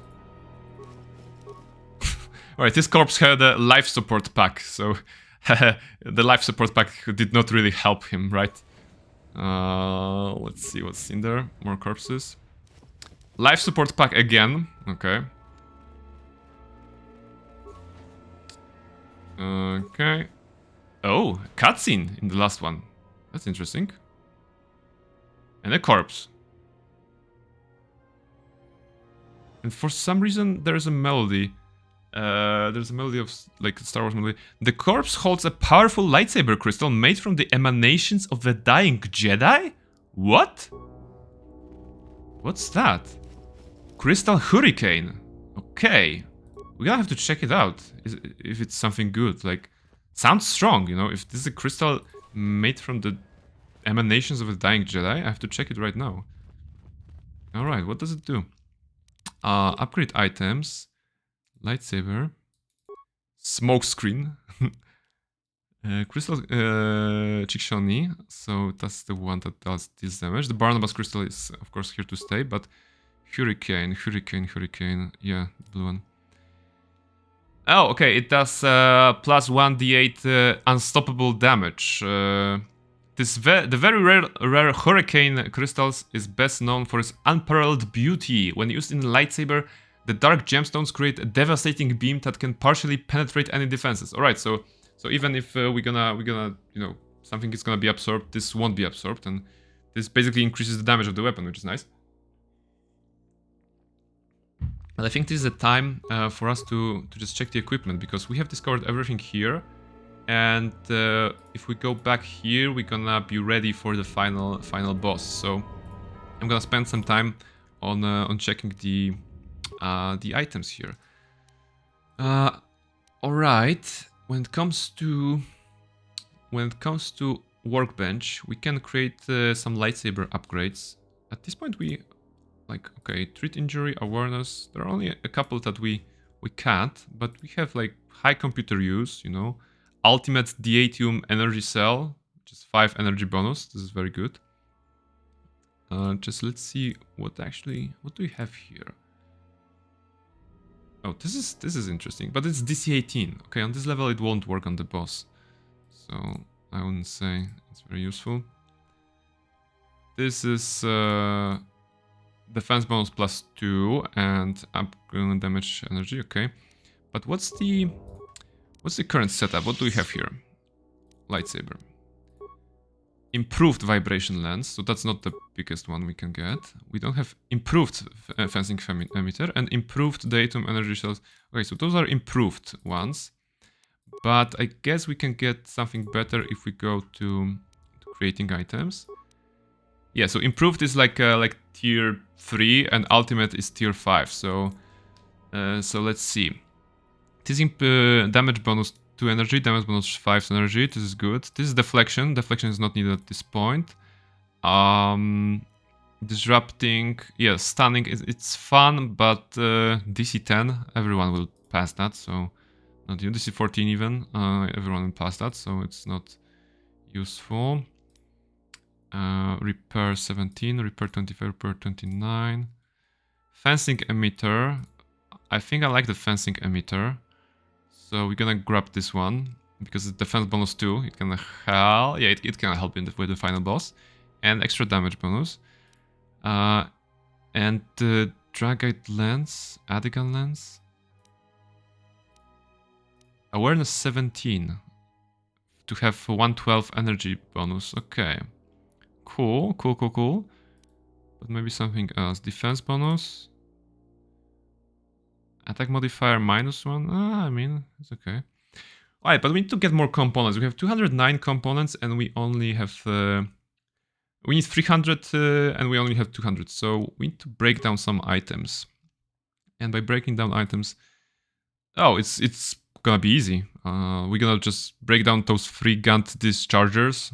Each one has component value 1350. So just break it down. And actually do crafting in this game. You know, we haven't been doing crafting in this game because we didn't need to. You know, you don't need to craft items to be better at force, basically. And Barnabas has been just going through the game by using force. And now some lightsaber for final combat we might as well grab. So ultimate D-Atom energy cell sounds good. I'm gonna create that. Superior, no. Refined fencing. Expert fencing emitter sounds good. And this is attack +1, damage. No, that's not a lot. Keen. Keen is good. I want keen. Because keen will improve the range of on which our weapon hits a critical hit. And because we are using a critical strike, this can make this can give us criticals more often. Although again, we're gonna probably use force. Although no, we're gonna try to limit the use of the force for the final battle. Why not? It didn't work with Sion, but maybe with the final boss it will. This one is good. I want this one. All right, and now just upgrade our lightsaber. Do we have anything? Double-bladed, short, regular, lightsaber. Okay. So let's just get rid of every improvement. No, crystal red can stay. None. Alright, so our lightsaber is 2 to 20 with critical threat 19 to 20 times 2. And if we get some ultimate here, expert here, and in here, we are 20 to 30 with defense bonus 2, attack modifier +1, and it's not 19 to 20, but it's 17 to 20, so this is good. Is there anything else we can do to improve the criticals and damage? What do we even have here? Damage +2, attack +2. Massive criticals. 212 on critical hit. Interesting. There's a chance we're gonna be hitting critical hits. Attack versus droids. No, we're not fighting droids anymore. Can only be used by a light Jedi, so that's not us. Barnabas's crystal is probably very useful because it gives us attributes, a lot of attributes, so it's good. Restricted to dark side. On hit, knockdown 14, well, it won't work, but damage bonus +3, okay. So what else we have? Damage +2, wisdom 1, attack wisdom 1. Damage 110 cold, wow.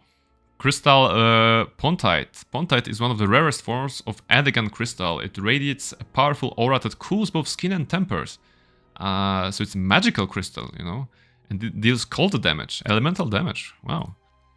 And this one, this Barab ore ingot, this does fire damage. Wow. So you can actually have a lightsaber that does fire damage and you know, cold damage. That's very interesting if you put it like that. Where was it? Yeah, energy 12 to 30 and damage bonus 2 to 12 fire and 1 to 2 cold. So all in all, it's like 14 to 52 with such a high critical threat. But yeah, let's not go like that. Let's just go with Barnabas crystal. We found it after all.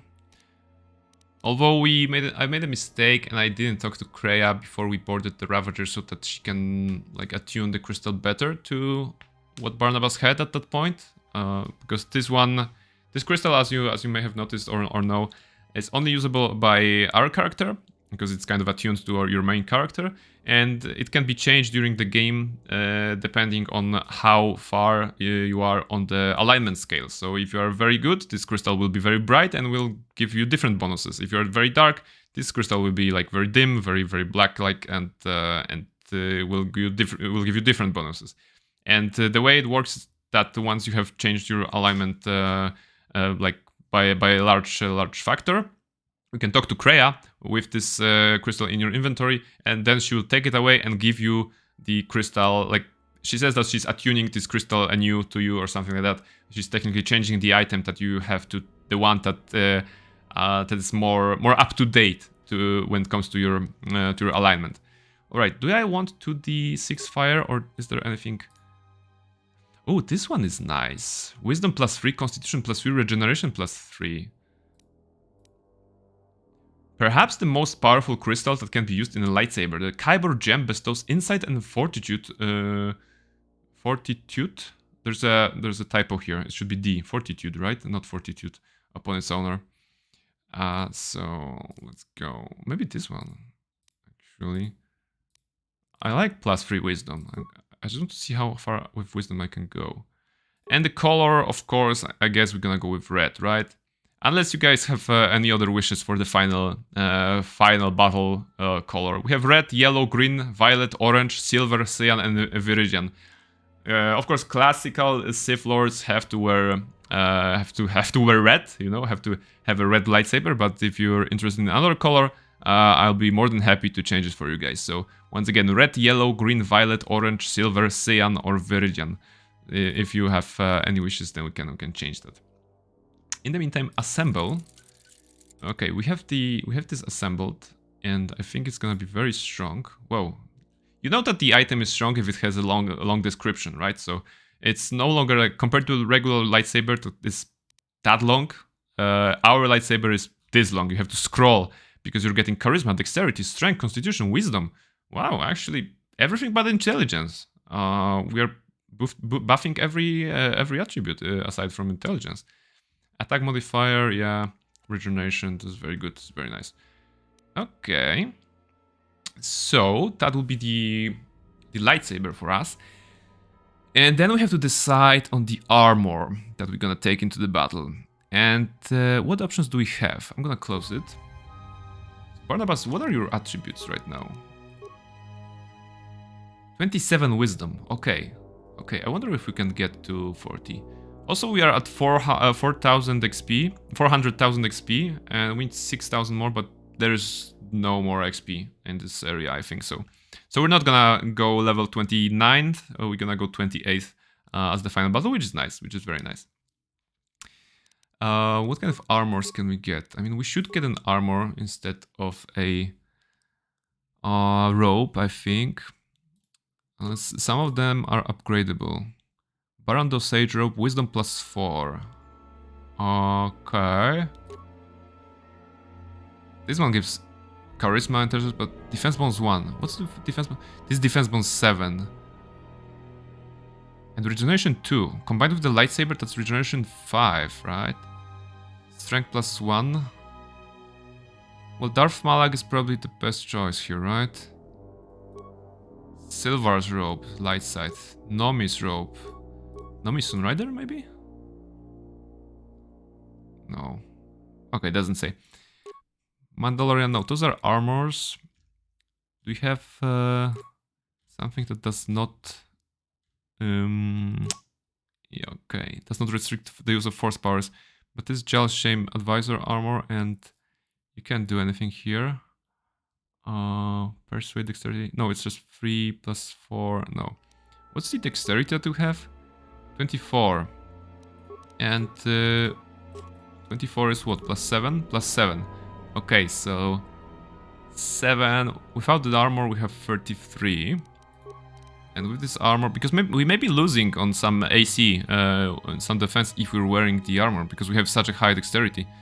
So, once again, with this one we have 37.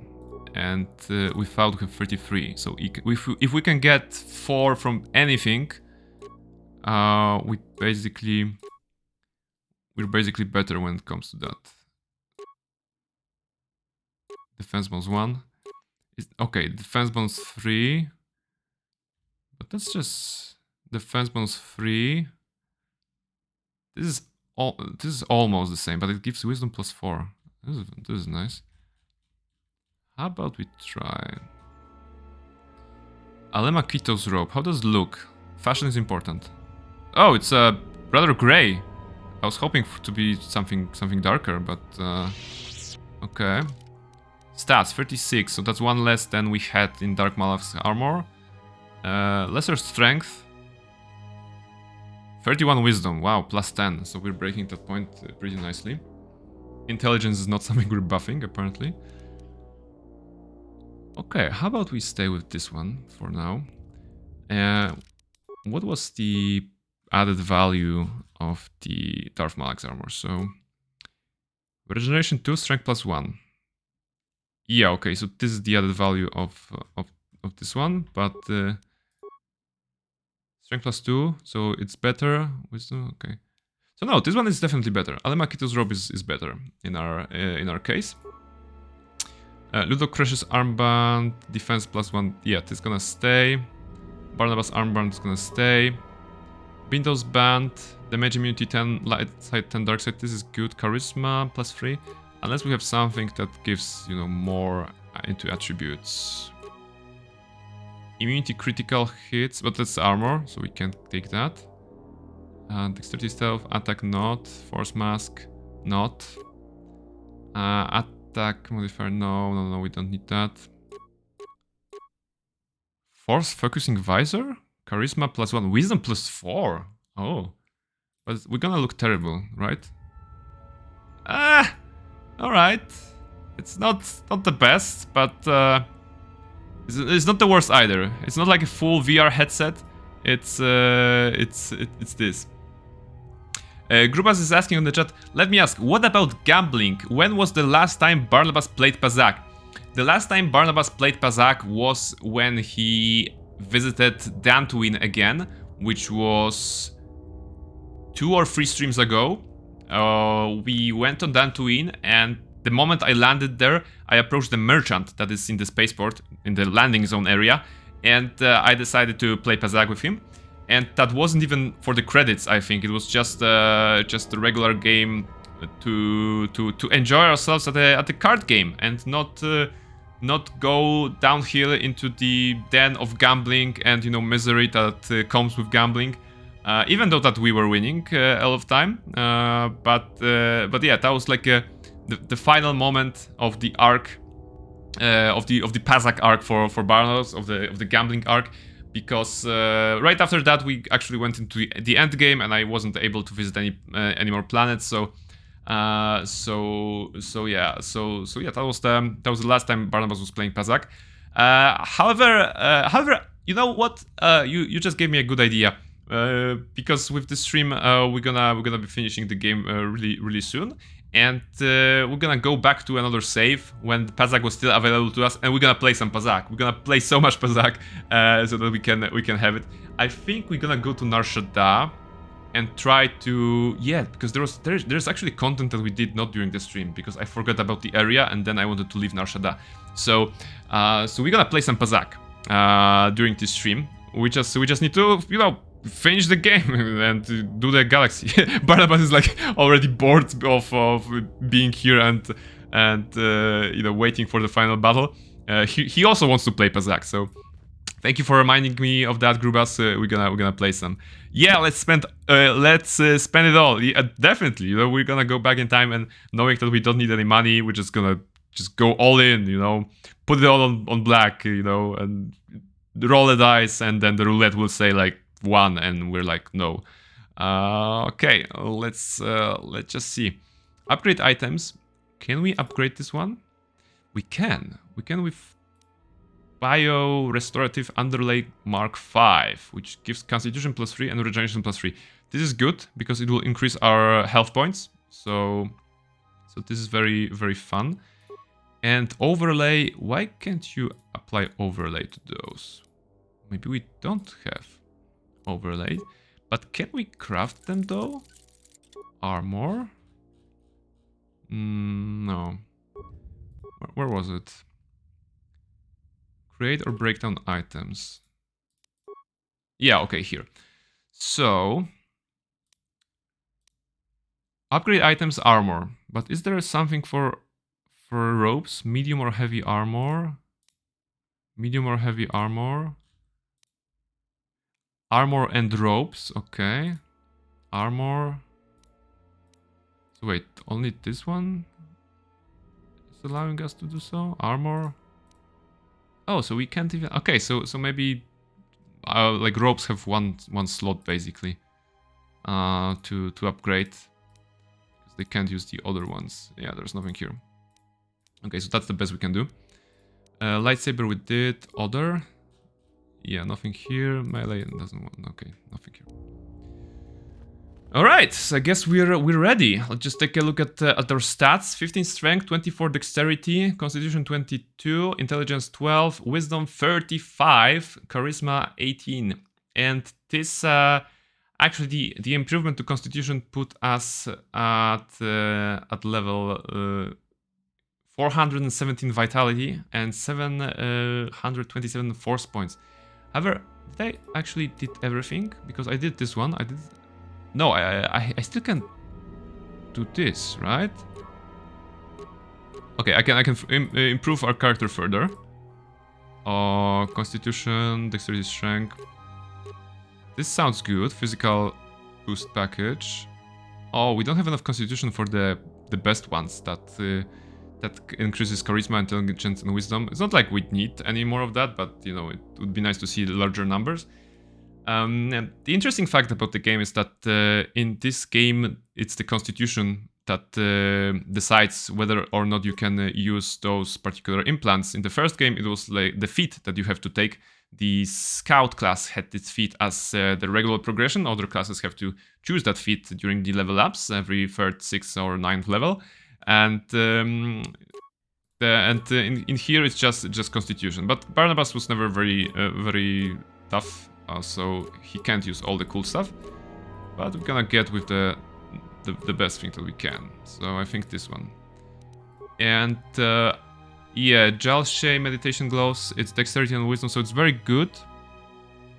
Unless we have something else. Gamoria, no. Detonator, no. This is for unarmed combat. This +2 strength. This is nice, but not useful. Dexterity +3. Automation gloves. What's better, dexterity +3 or dexterity and wisdom? We have a lot of wisdom, but if we got like here, then what's the number on dexterity? 26. 26, right? Okay, 26, and it just compares to Jalshay meditation. 25. Yeah, okay, so it's putting one down here, one more here. 36, but it's putting 37 on our defense. So I'm gonna go with automation gloves then. Yeah, it's adding 1 to defense, even though we have one less in wisdom. So it's like that. All right, I think that's everything, right? We don't have anything more. So once again, strength 16, dexterity 26, constitution 22, intelligence 12, wisdom 33, charisma 18, vitality 417, force 700. This is beautiful. We have a nice round number of 700 for force points, and these of course are mana. So let's just check force powers such as our favorite force crash. It costs us 30, so we can cast it 20 something times, 23 times, and you know, we can just spam it, and we still won't get rid of all the force points that we have, especially since our force points are regenerating thanks to you know, us being awesome, but also the feats that we've taken. For example, yeah, this one regenerate force points. So yeah, a couple of things. All right, guys, I think we're ready for the final combat. So let's just go there. I'm just gonna take a drink. And yeah, as much as a journey it was for Barnabas, it was also a journey for me. You know, playing a game on stream. It's something very unique, I think. You know, playing a game with your friends is one thing, when they can, like, you know, either on the couch gaming, when they're, you know, or just leaning over your shoulder and just pointing you, go here, do this. There's one sort of experience when you're playing a game, you know, with someone, and here I'm kind of like playing for someone, but also for myself, for you, and with you.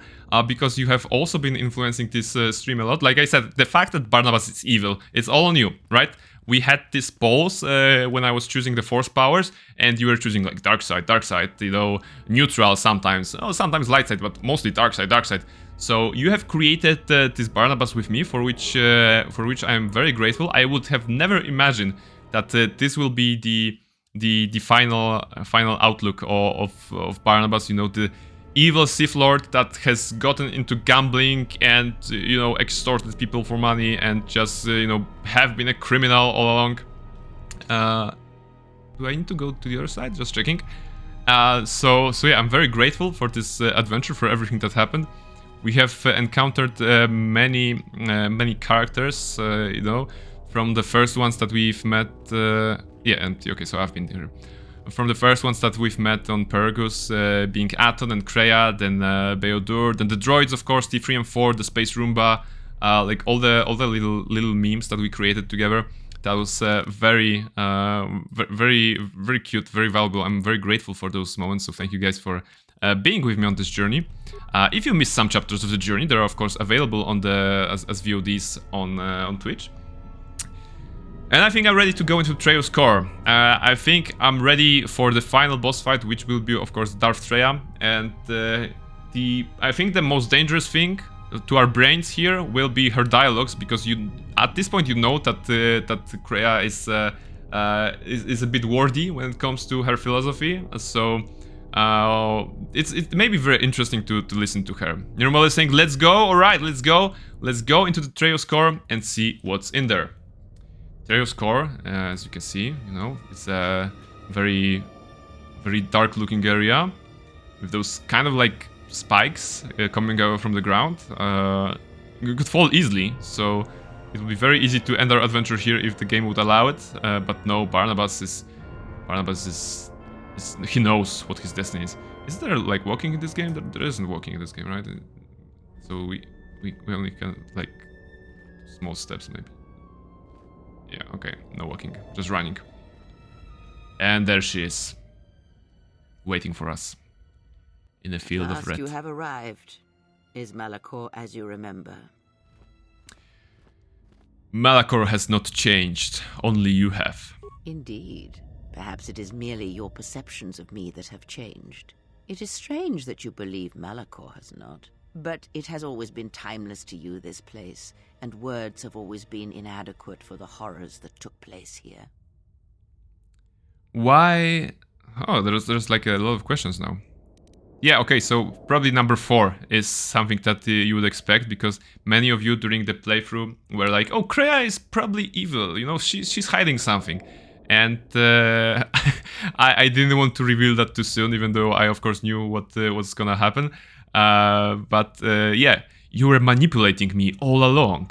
Yes, always. From the moment you awoke, I have used you. She's very straightforward. I have used you so that you might become strong, stronger than I. I used your death to deceive the Sith, to make them believe they had won, so they would turn on each other. Esgal has to go. Thank you very much for joining the stream.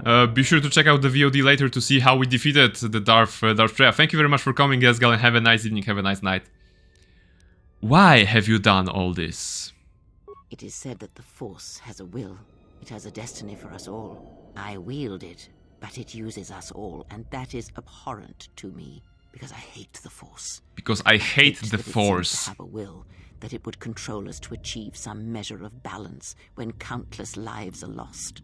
But in you, I see the potential to see the Force die, turn away from its crux will, of her character. and that is what pleases me. You are beautiful to me, Exile. A dead spot in the Force, an emptiness in which its will might be denied. Yeah, so this is very interesting here. You know, when it comes to Star Wars, you have the Force and, you know, dark side and light side, and here is the different philosophy that Force has a will upon its own, and Kreia doesn't like the Force actually. You know, who has ever, like, which Force user has ever said, "I hate the Force"? You know, I hate the people, I hate myself. You know, this is what would be the reason. But I hate the Force itself. This is very interesting approach here that she has. And apparently us, as being this dead point in the Force, dead spot in the Force, She has seen the chance for the Force to die through us. Like, this is big. This is big. This is not like the good versus evil level of conflict that you would usually see in a Star Wars movie. This is like something different. Of course, one could argue that we are still the good guy, and killing Force is bad thing. But is it though? If the Force is the force that is controlling us, maybe we would like that to be free. Maybe it would be better for us to be free without the Force, but unburdened by it. So yeah, philosophy again. But why me? No, actually she said that. Okay, the first one is nice. If you hate the Force, why do you use it? I use it as I would use a poison, and in the hopes of understanding it, I will learn the way to kill it. But perhaps these are the Force as a excuses of poison, an old again. woman Great who has idea for grown the to writing. rely on a thing she despises. Yeah, right. Okay, well, now we can ask her about Atris. Atris was the self-proclaimed Jedi Master. I mean, she was a Jedi Master that advocated our exile from the Jedi Order, and she was hiding in the Polar Academy, in the Polar region, on Telos, on the first planet that we visited after escaping Peragus. The lady dressed in white with white hair, and a bun, made her hair made into a bun. Why did you destroy Atris? I never destroyed Atris. She had destroyed herself. I merely stripped away the illusion and brought her truth.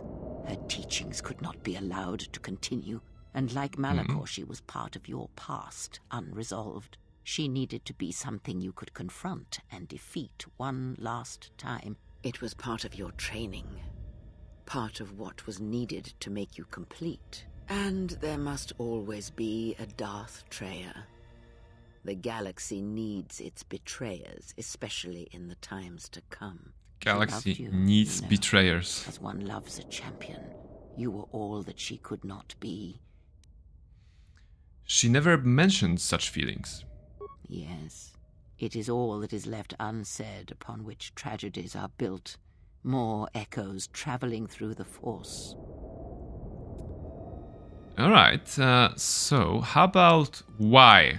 The reason. The villain's reason is always very important when it comes to writing a villain. They having a reason like I want to destroy all. It's old tale. It's something that won't impress the today's gamers. Today's consumers. I would say it's a very basic. It's very useful to have it.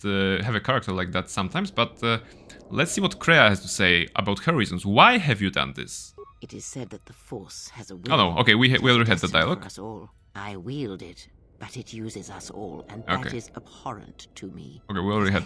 I hate the Force. Okay. You are. So that was the dialogue that we already had.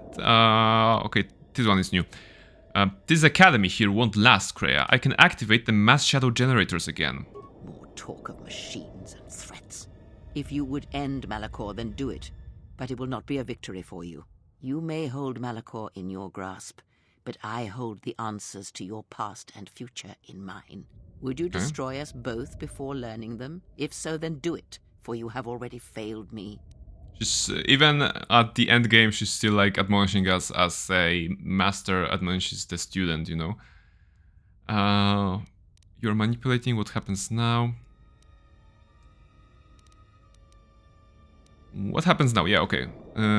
Because the option 7 is like, it's not too late, Kreia, I can save you if you let me, so blah blah light side, and I'm not going for the light side ending, I think, because I want to have the achievement for the dark side ending. I don't have it on Steam yet, so let's try to be dark. We have gotten so far. The Malachor is of course the central point of the dark side. From this point, the Sith assassins were, hunting the Jedi throughout the galaxy. From this point, they were being sent throughout the galaxy to find us, and to be basically evil guys on many planets that we encountered.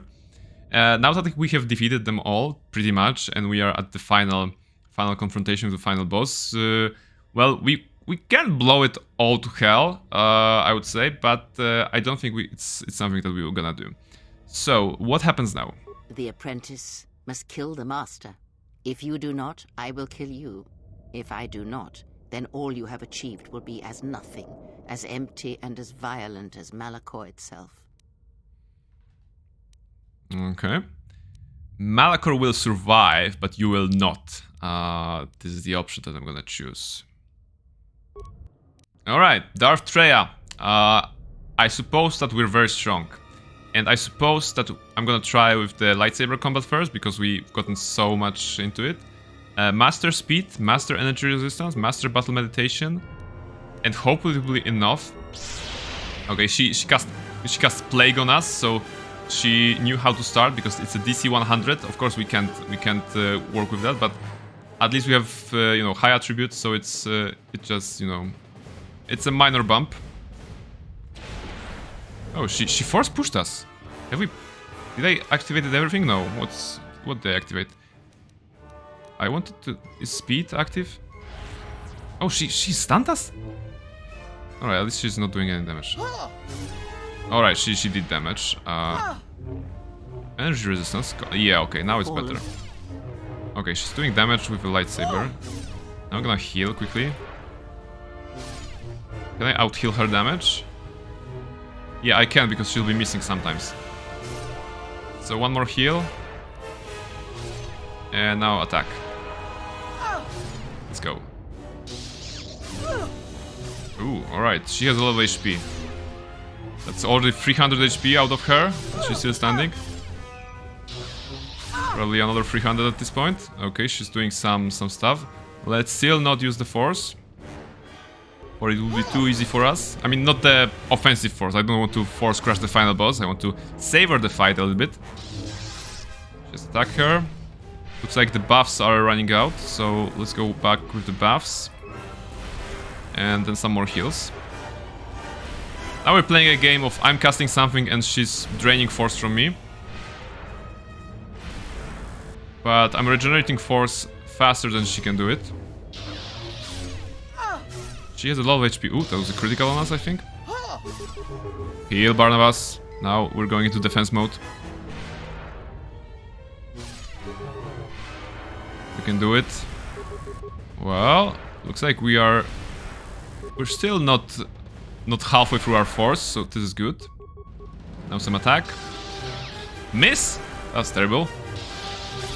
Alright, 24. We need force speed. If we go for speed, we're gonna have 3 attacks instead of 1, so that should speed up the process. Energy resistance, that would be nice again. No, breath control, come on. I don't need that. Just give me a heal. Heal me twice. And attack. Alright. Alright, we're good, we're good. Lightsaber combat. Barnabas has never been strong in lightsaber combat, but this time... Ooh, she put stasis on us. This is bad. Come on, fight it, man. What is this, 18 seconds? Alright. Back with healing. Hey, stasis was nice because it gave us a lot of time to regenerate our force powers. Force points, I mean. And energy resistance, battle meditation. And then attack. Alright.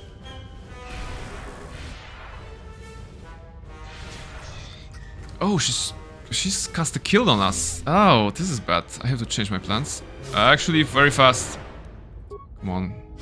Give it this for defense. Energy resistance so that she doesn't do damage to us. Heal. 75. Kreia, come on. 57. Did I save game before that? I did, right? Come on, heal. Fallen. Oh, that was a lot of damage. 48. She's very strong. I'm halfway through the force. I don't like that. Fallen. What? 97? Why is she so strong? Okay, lightsaber only and just buffs. No offensive powers for now. Although I don't think I can do that. Fallen. Second phase? Don't talk dirty to me. Oh, she's zapping me right now. No! Come on, heal! Ah, it wasn't enough. Alright, it wasn't enough. Right. Alright. I still think we can win this with a lightsaber, but maybe I can use some stimulants. I can use some of those, you know, some of those items that we have here. Adrenal, hyperadrenal, something like that. Battle stimulants. So that we can get some edge and, you know, do damage faster. Let's just go try again. I don't want to go force crash, kill, you know. I was doing this for the whole game, so right now we can do it like another way. Yeah, I have come to kill you. Let's just go quickly. Then let us end this. Alright, speed. Energy resistance. Okay, that was battle meditation. Oh, don't. Oh, she's throwing lightsaber even for 18 damage. That was nothing. And then go with hyperadrenals as soon as you get out of the stun. Hyperadrenal. Hyperadrenal. Just everything. Strength and a Chani battle stimulant. Oh, hyper battle stimulant. That sounds good. Alright. If you look at the right side of the screen, you can see arrows on the character's portrait. Okay, now you can't because it's stand, but there will be a lot of arrows. And those arrows are like all the improvements to dexterity. You know, suddenly dexterity is plus 11. There's some more health points and everything. Some damage reduction, regeneration maybe. Okay, now we're hitting for stronger. Oh my goodness. No, no, no, no, no, no, no, no, no, no. Come on, come on, come on, come on, come on.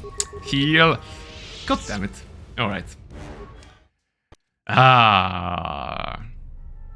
Yeah. This is normal difficulty, right? Just to be sure. Okay, it is normal difficulty. I am well aware that I am, you know, I'm basically putting handicap on myself by playing a force caster and not using force. I have to kill you. Let us end this. Yeah, this is the equivalent of playing a wizard the whole game and then fighting the final boss with a sword. Alright? Technically, this is what is happening right here. So not great, but we can do it. I think. Just give me... what? Give me hyper battle stimulant. And give me a hyperadrenal alacrity.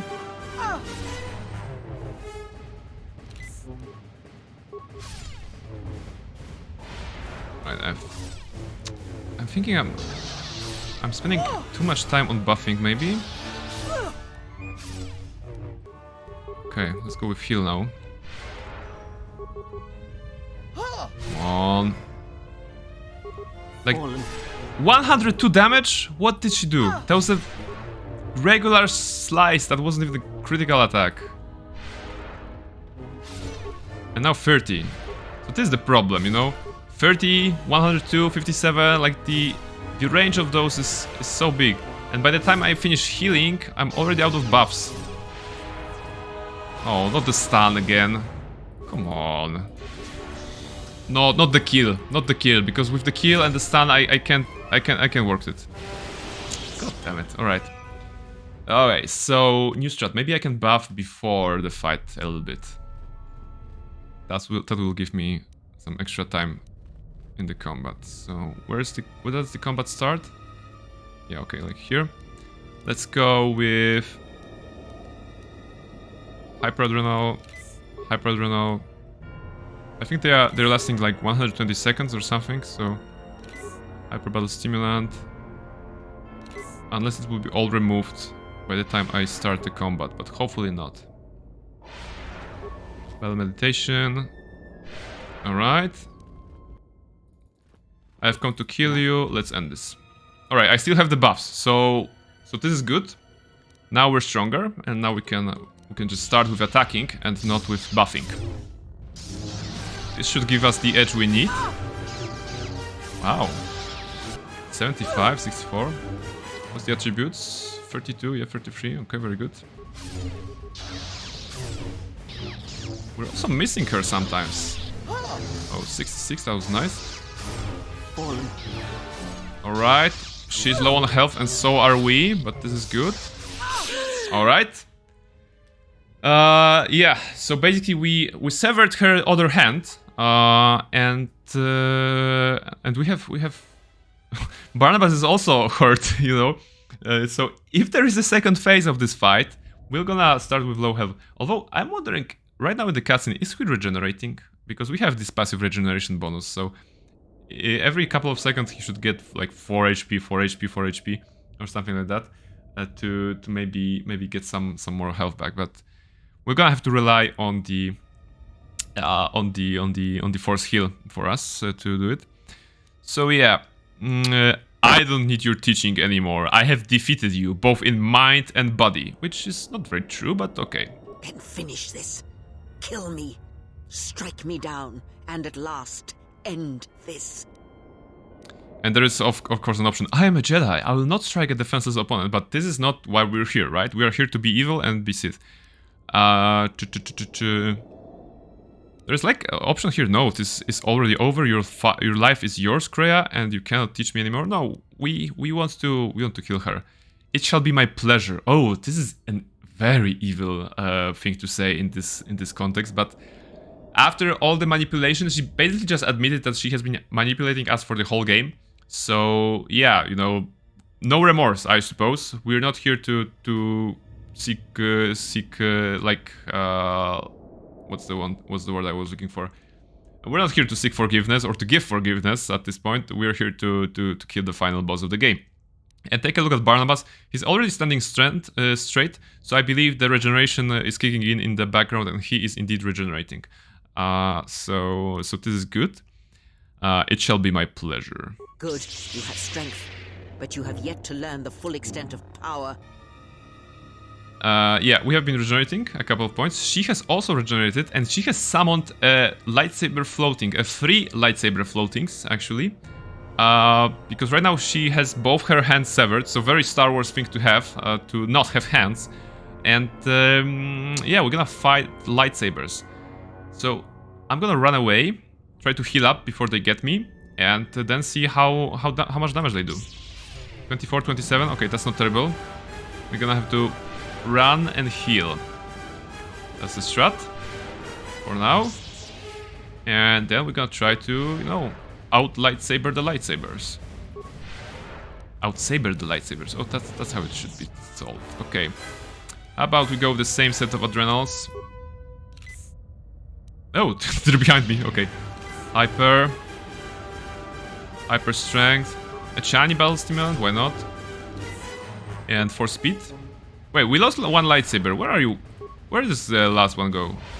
You guys lost a friend. Do you know that? Alright. And criticals. Let's go. What's with their HP? Oh, their HP is not as big as Kreia's. Doesn't go in the thousands, so it should be no problem for Barnabas to fence his way, you know. Lightsaber 1 is down, and we still have a lot of HP. Lightsaber 2 will be down any second. This is indeed the second phase of the fight. Alright, very good. Now heal back, using this time that the third lightsaber has, you know, lost. Okay, Freya is there. But the lightsaber should be... Where is it? Where are you? Here, purple. Where's the light? Oh, you're here. He was like floating behind the corner. Very smart lightsaber.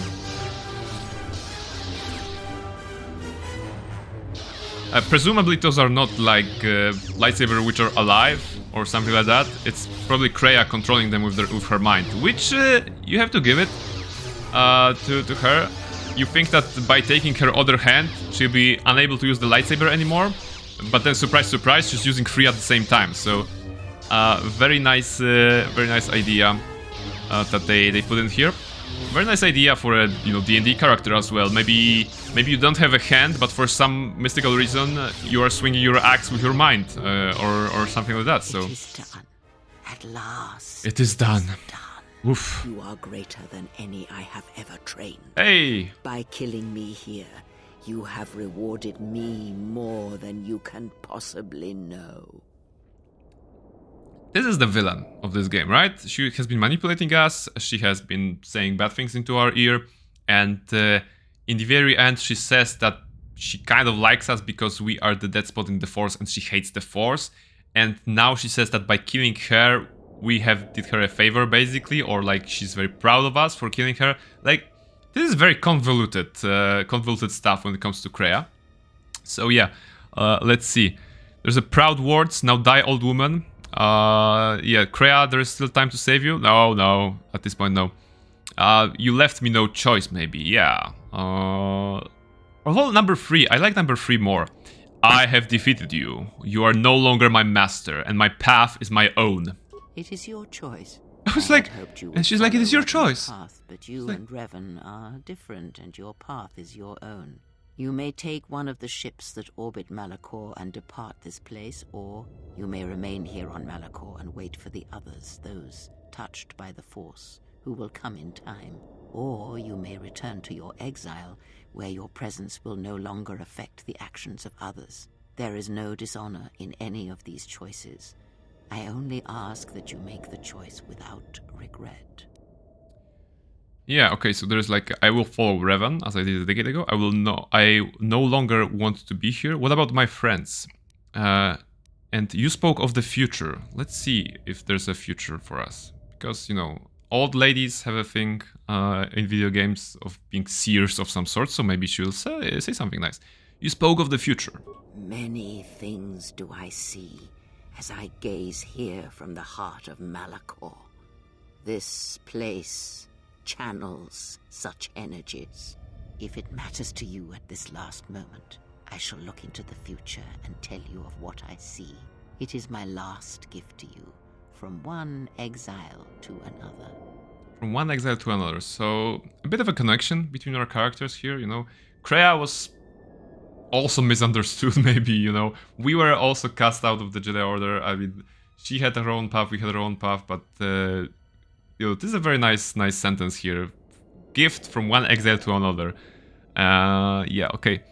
There's like, what will happen to my friends? What about my allies? I would like to see the future of the galaxy, you know. And yeah, let's go with the what will happen to my friends.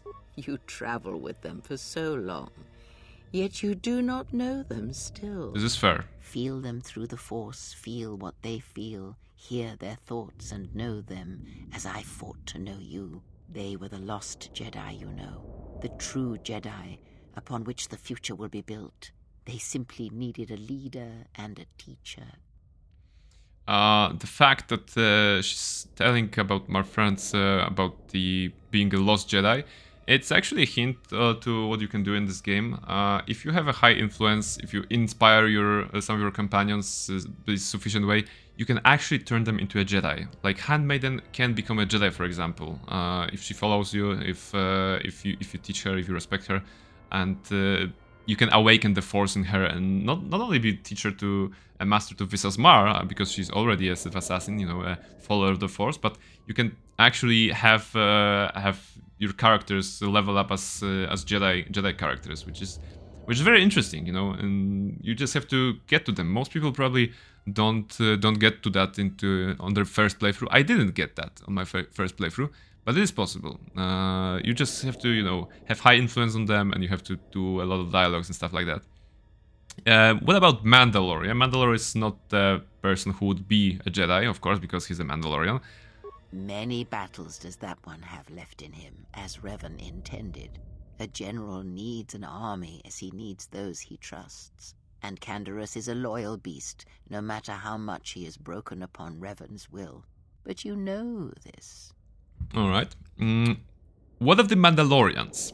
They will die a death that will last millennia, until all that remains is their code, their history, and in the end, the shell of their armor upon the shell of a man too easily slain by Jedi.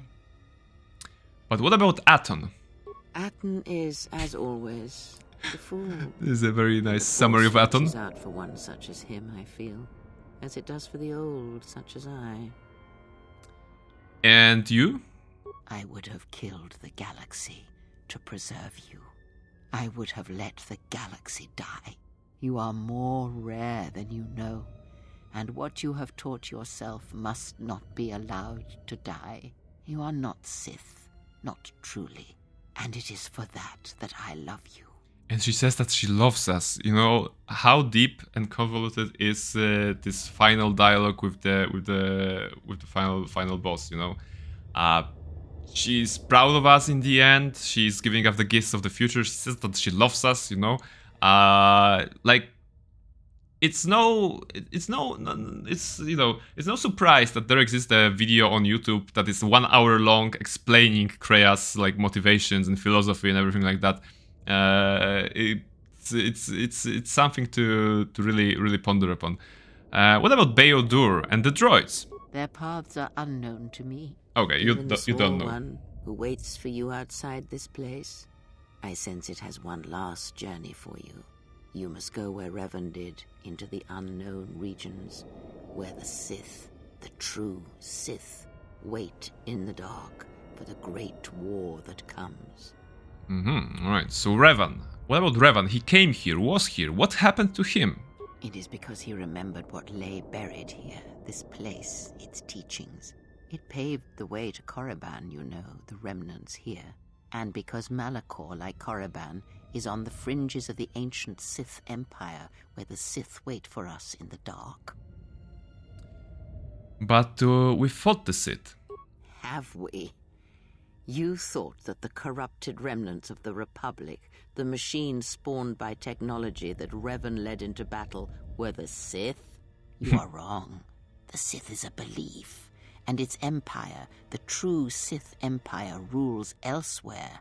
And Revan knew that the true war is not against the Republic. It waits for us beyond the Outer Rim, and he is gone to fight it in his own way. And he left the Ebon Hawk and all its machines behind, for he knew he would not need them.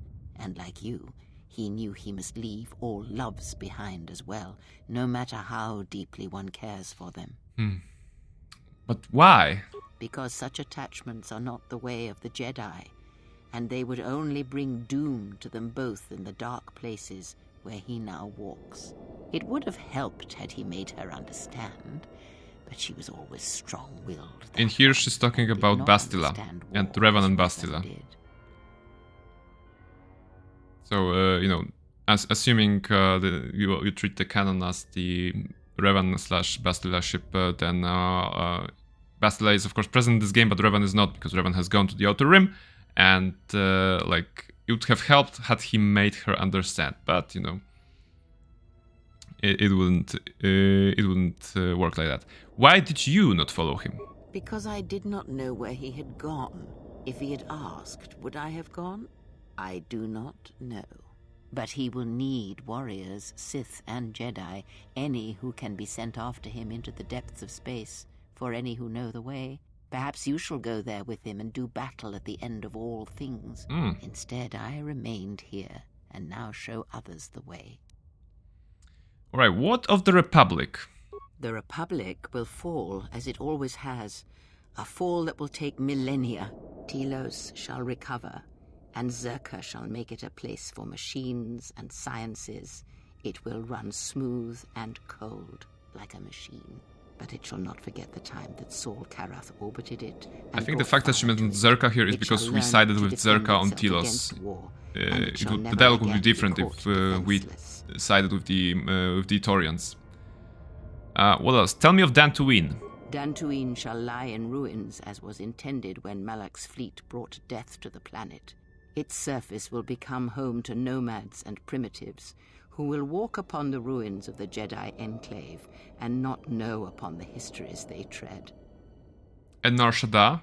Nar Shaddaa shall persist as it always has, but there will be a heart to the world where there was nothing before, where once the lost and disposed were trapped there. Now they will struggle and grow. From despair shall come hope. What about Onderon? This is the planet that had the civil war, and we sided with General Vaklu instead of Quintalia.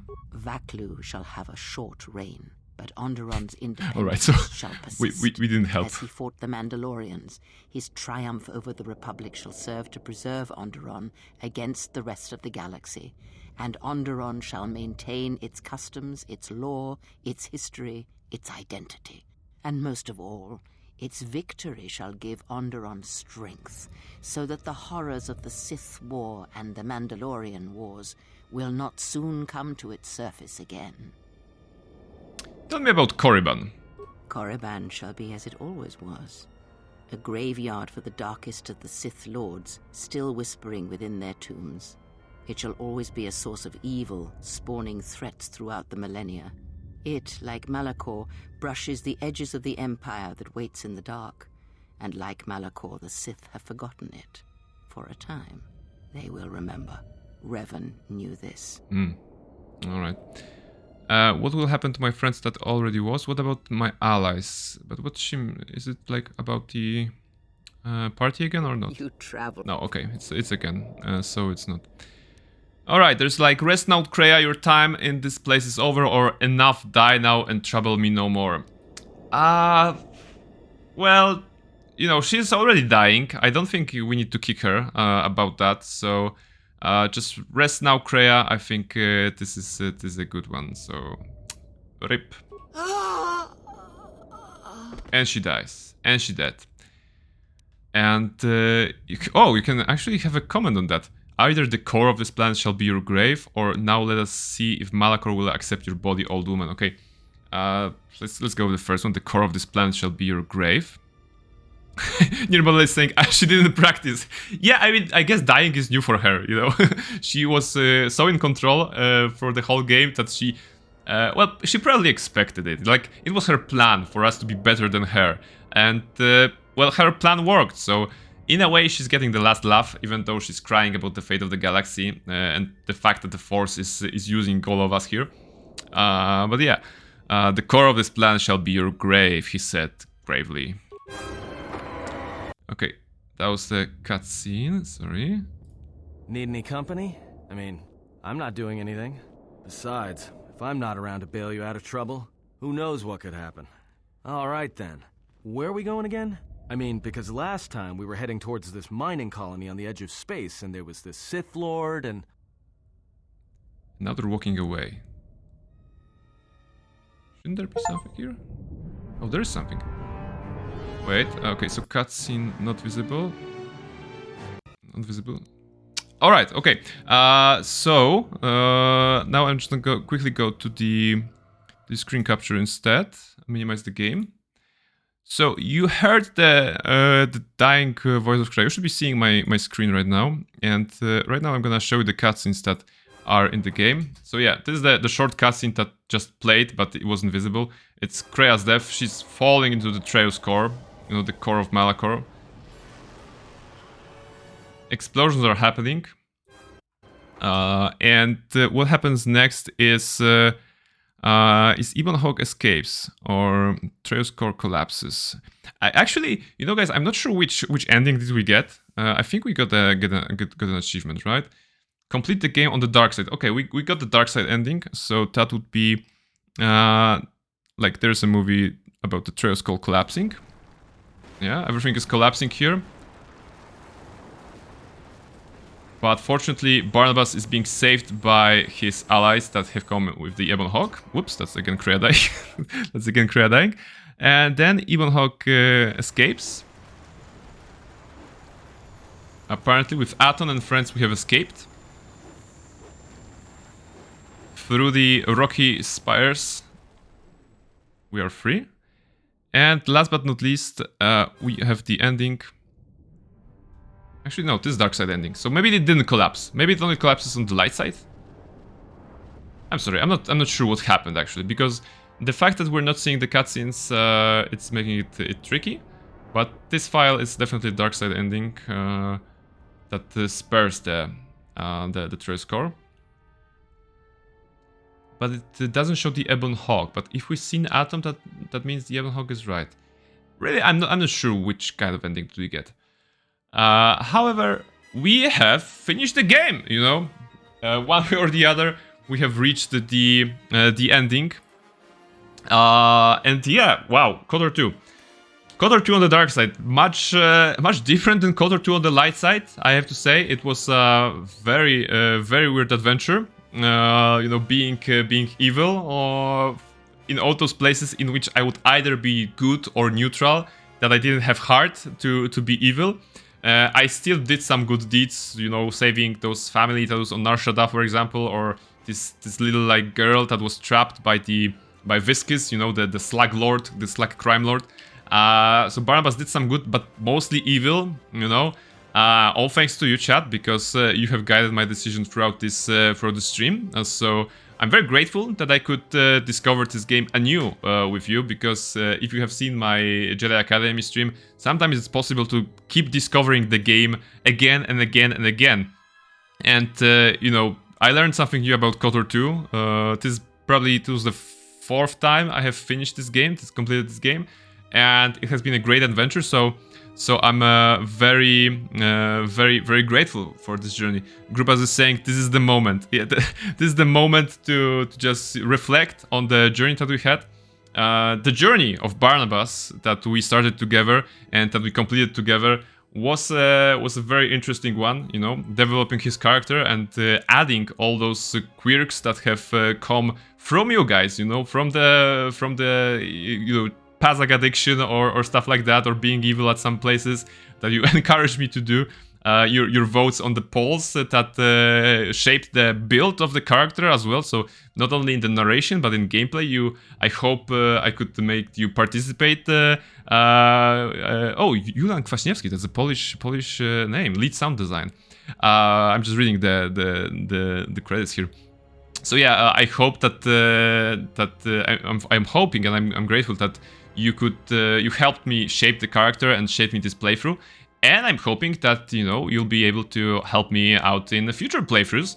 Like right now, I'm doing the stream on every Sunday of Baldur's Gate 3. There's Barnabas in a different edition. He's not a space wizard. He's a regular wizard. And he has a couple of companions that will also need your guidance. So if you're interested in Baldur's Gate 3, which is a great RPG game, drop by on Sunday. In the meantime, on the Thursday streams, now that we have finished the first full playthrough that I have done on Twitch. Now that we have finished this one, I think we'll be going into another Star Wars game. It will not be a RPG game. It will be a shooter, actually. I want to show you one of the other all-time favorites of mine, which is Star Wars Republic Commando. So next week, and this is a shorter game. It's not an RPG game; it's a shooter, so it will be short. So I'm expecting like 3 or 4 streams maybe for it, not a lot, but like I said, it's a nice favorite of mine. So I definitely want to keep those Thursdays as Star Wars games, and I hope that among you there are many Star Wars enthusiasts, I imagine, so you can see some of those old-timey games that I'm showing here. And like I said, if you're into new games like that, then of course Baldur's Gate 3 is available to you. And yeah, this is such a...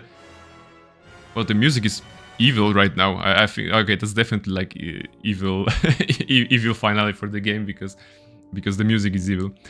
But yeah, we still have some time, and I promised Pazak, so I think this will be the greatest way to complete this whole journey, by going back to the, well, not the roots maybe, but by going back to the great discipline of Pazak that we have. We're gonna go back in time a little bit. Our final time for the game was 45 hours 25 minutes. Well, so like 20 minutes more compared to that. So probably 45 something. I'm just gonna quickly go to how long to beat and see what was the number. How long to beat KotOR 2. So on how long to beat, this website that is gathering the numbers, the average numbers for doing those. Main story, it's saying 30 hours. Main story plus sides is 40 hours. Completion is 53 hours. So we are kind of within reason, I would say. That's kind of unexpected, because I thought that maybe we're gonna be like a lot over, due to the stream being such a special type of playthrough. But apparently not. Apparently not. We're within range, so that. All right. Where is Onderon Daxon? We're gonna go. We want to go back in time to the simpler time when we were on Nar Shaddaa. Yeah, this is Nar Shaddaa docks. So Nar Shaddaa landing pad. I think 20 hours.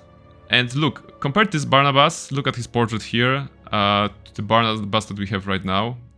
You know, this one is gray, has a scowl, his eyes are yellow, and you know, this one is like happy capybara at this point. So yeah, we're gonna go to the refugee landing pad. I think that's the right one. I think that's gonna be the right save. We're going back in time because we want to play Pazak. And where else to play Pazak than on a lovely planet that is Nar Shaddaa? This is actually when we started Nar Shaddaa, the save that we started with. I think the right place to go is here. We're gonna ignore everything. Hey, I saw that shit. No. I'll be going now. Get out of my way. No. Well, Yeah. Sorry, force of habit, you know. I just chased him. That's refugee sector. That's not the right one. This was the guy that claimed that he was the owner of the Ebon Hawk. But of course we are the owner of the Ebon Hawk. Is this here? No, it's here. Your thoughts are No, Kreia. No, it's not. Is it possible? No. We're not talking. Maximum force points increase. Okay, that's good. Oh, okay, the ladies are here. This is when we're talking like about this is exile. Not yet, sister, we must wait. Okay. And now we're going to the left. Psst. Someone's saying psst to us. Who was that? I don't know who was that. And this was the Pazak Den, right? Ah, we need the password, but we can do force persuade. I can go in. Does it work? Simple. We don't need the password. We can go in. So Pazak Den. Oh wow! the animation was like the door closing just before my face, and I was like, whoa, that was weird.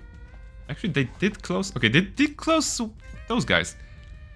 So yeah, Pazak Den is this area on Nar Shaddaa when you can play a lot of Pazak in sort of a championship mode, when you have to defeat one guy to advance and fight the other, or play the other.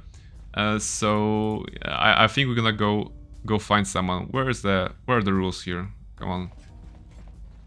Oh. Are you playing? You have caught me at a rare time. Oh, she's a feminine Usually voice. There are many players who seek to play, but you are fortunate to have caught me at a moment of quiet. If you're ready to play Pazak, so am I. Alright, she was ready. Yeah, alright, so Pazak time. Let's defeat this droid. Wager. We have a couple of cards. You know, this is the same deck that we have always been playing. So blue-red, very is-it sort of way, if we were talking Magic the Gathering. Yeah, we need to use this side deck. Alright, 5-0, and we have good cards, so let's end turn. 7-4, let's go more. 13, as a reminder, we need to go to 20. And we did 20, the cards were on our side, and they used the special card in their hand, so we're in the lead, kind of, even though the score is tight. 15-10, alright, we're gonna use the card to get this clear 20. And they have lost, alright, so that was a good one. 1-3, 2-3, we're starting low, this is good. 6-6, and their move is 8. 14, okay, with 14 we can still work. Let's go with one more card. Yeah, okay, they have gone to 18 and we have gone bust with 23, but we have the minus 3 card, right? So yeah, we're gonna flip this one and we're going 20. 2-0, this is good. 11-12 in the score. Actually, you know, maybe I should put myself the camera. Just move myself away from this place. Yeah, that way you can see the board, what numbers are appearing. Okay, they have 20 and we have 19. We can tie if we use the +1 card. So let's go aggressive and let's do 20-20. And now we would like to go to 16 and finish the game with +4. 11-6. Okay, give me what? Give me 5, right? Please give me 5. That's a 4, all right. Maybe we can go with 19 and we're gonna win because they're gonna go bust, right? I have to believe that. Stand. 15. Oh, they have a natural 20. All right. So it's 2-1, and we have no more cards. They have 3 cards, so they're dangerous. We might as well lose at this point, but oh, they got a 20. All right. Well, we're gonna go bust anyway because if we can get 4, that's super. But I don't think we will. Yeah. Okay, we go bust. All right. So we had an early lead, but now we're equal to them, and actually we have in a worse position because they have 2 more cards. 5. 5 to 10, 7 to 10, 15 to 16. Well, we have to take more, otherwise we're lost already. 16, and they have 18. They have lost. They have used the cards, so they cannot up this 18 to 20. We could use a 3 or a 4. If we get a 3 or a 4, we win. Anything else, we lose. Okay, we lose. All right. We have been defeated by a robot. Against all odds, S4C8 has beaten you. Let's play.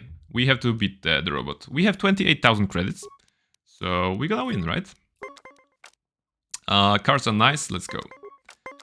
11 to 7. 16 to 17. Okay, let's try to go higher.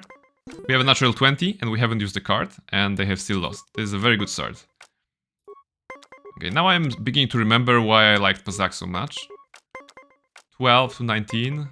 Such a simple game. 5. Okay, let's go one more. 17. We have to go one more, right? Because we can't go to 20 from this position. We can go from 24 or 23. Okay, let's end turn. They're very... Okay, 19. 19. We can win. We can win if we go with the 20. Should we? I think we should, because they have a card. They have used one card and we haven't, so we can do it.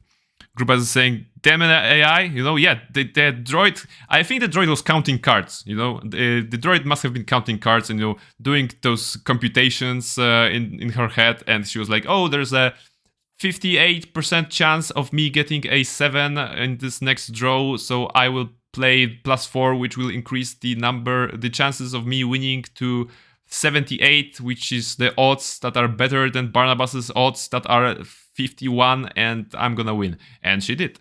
So now we're gonna do +1, and we win the set. We have 3 cards and only 1 victory to go. 14 to 8, alright. Oh, they have a 20. We're gonna go with a 20 as well. Okay. So we have 1 to 3, 10 to 11, 19. Oh, this is interesting. We have 19, they have 13. So unless they will be going for the 20, then we can win, because there's there's a we could go -3, but that means we're gonna have to have 4. No, that doesn't make sense. We're gonna stand. They have a 19 as well, so balanced. We both have 2 cards. 11 to 5. 11 to 11. Oh, 21. So we need to go lower. We need to use this card to go to 18 and probably stand there. So that we can have a chance. Maybe they will go bust. Oh, they get 19. Okay, so we're still not winning. 9 to 12. Oh, they have a 20. Okay, we also have a 20. We have to use it, otherwise they're gonna... Do we have? Maybe you don't have. Wait, what's the best strategy here? If we use this one, we get a tie, and we have no more cards for the last game to win. But if we don't use it, we still have the card. They get a win, but at least we have the card. So this is more valuable because okay, it's gonna make the last round more exciting. We're gonna end turn and hope we're gonna get a 4 on the board. And we did, we got a 9. So, okay. So now we need to go to either 16 or 24. 11. 17, okay. Let them win this. Yeah, I did. So that was a good strategy. We think I like Grubas, I think, in this card game. So let's end turn here.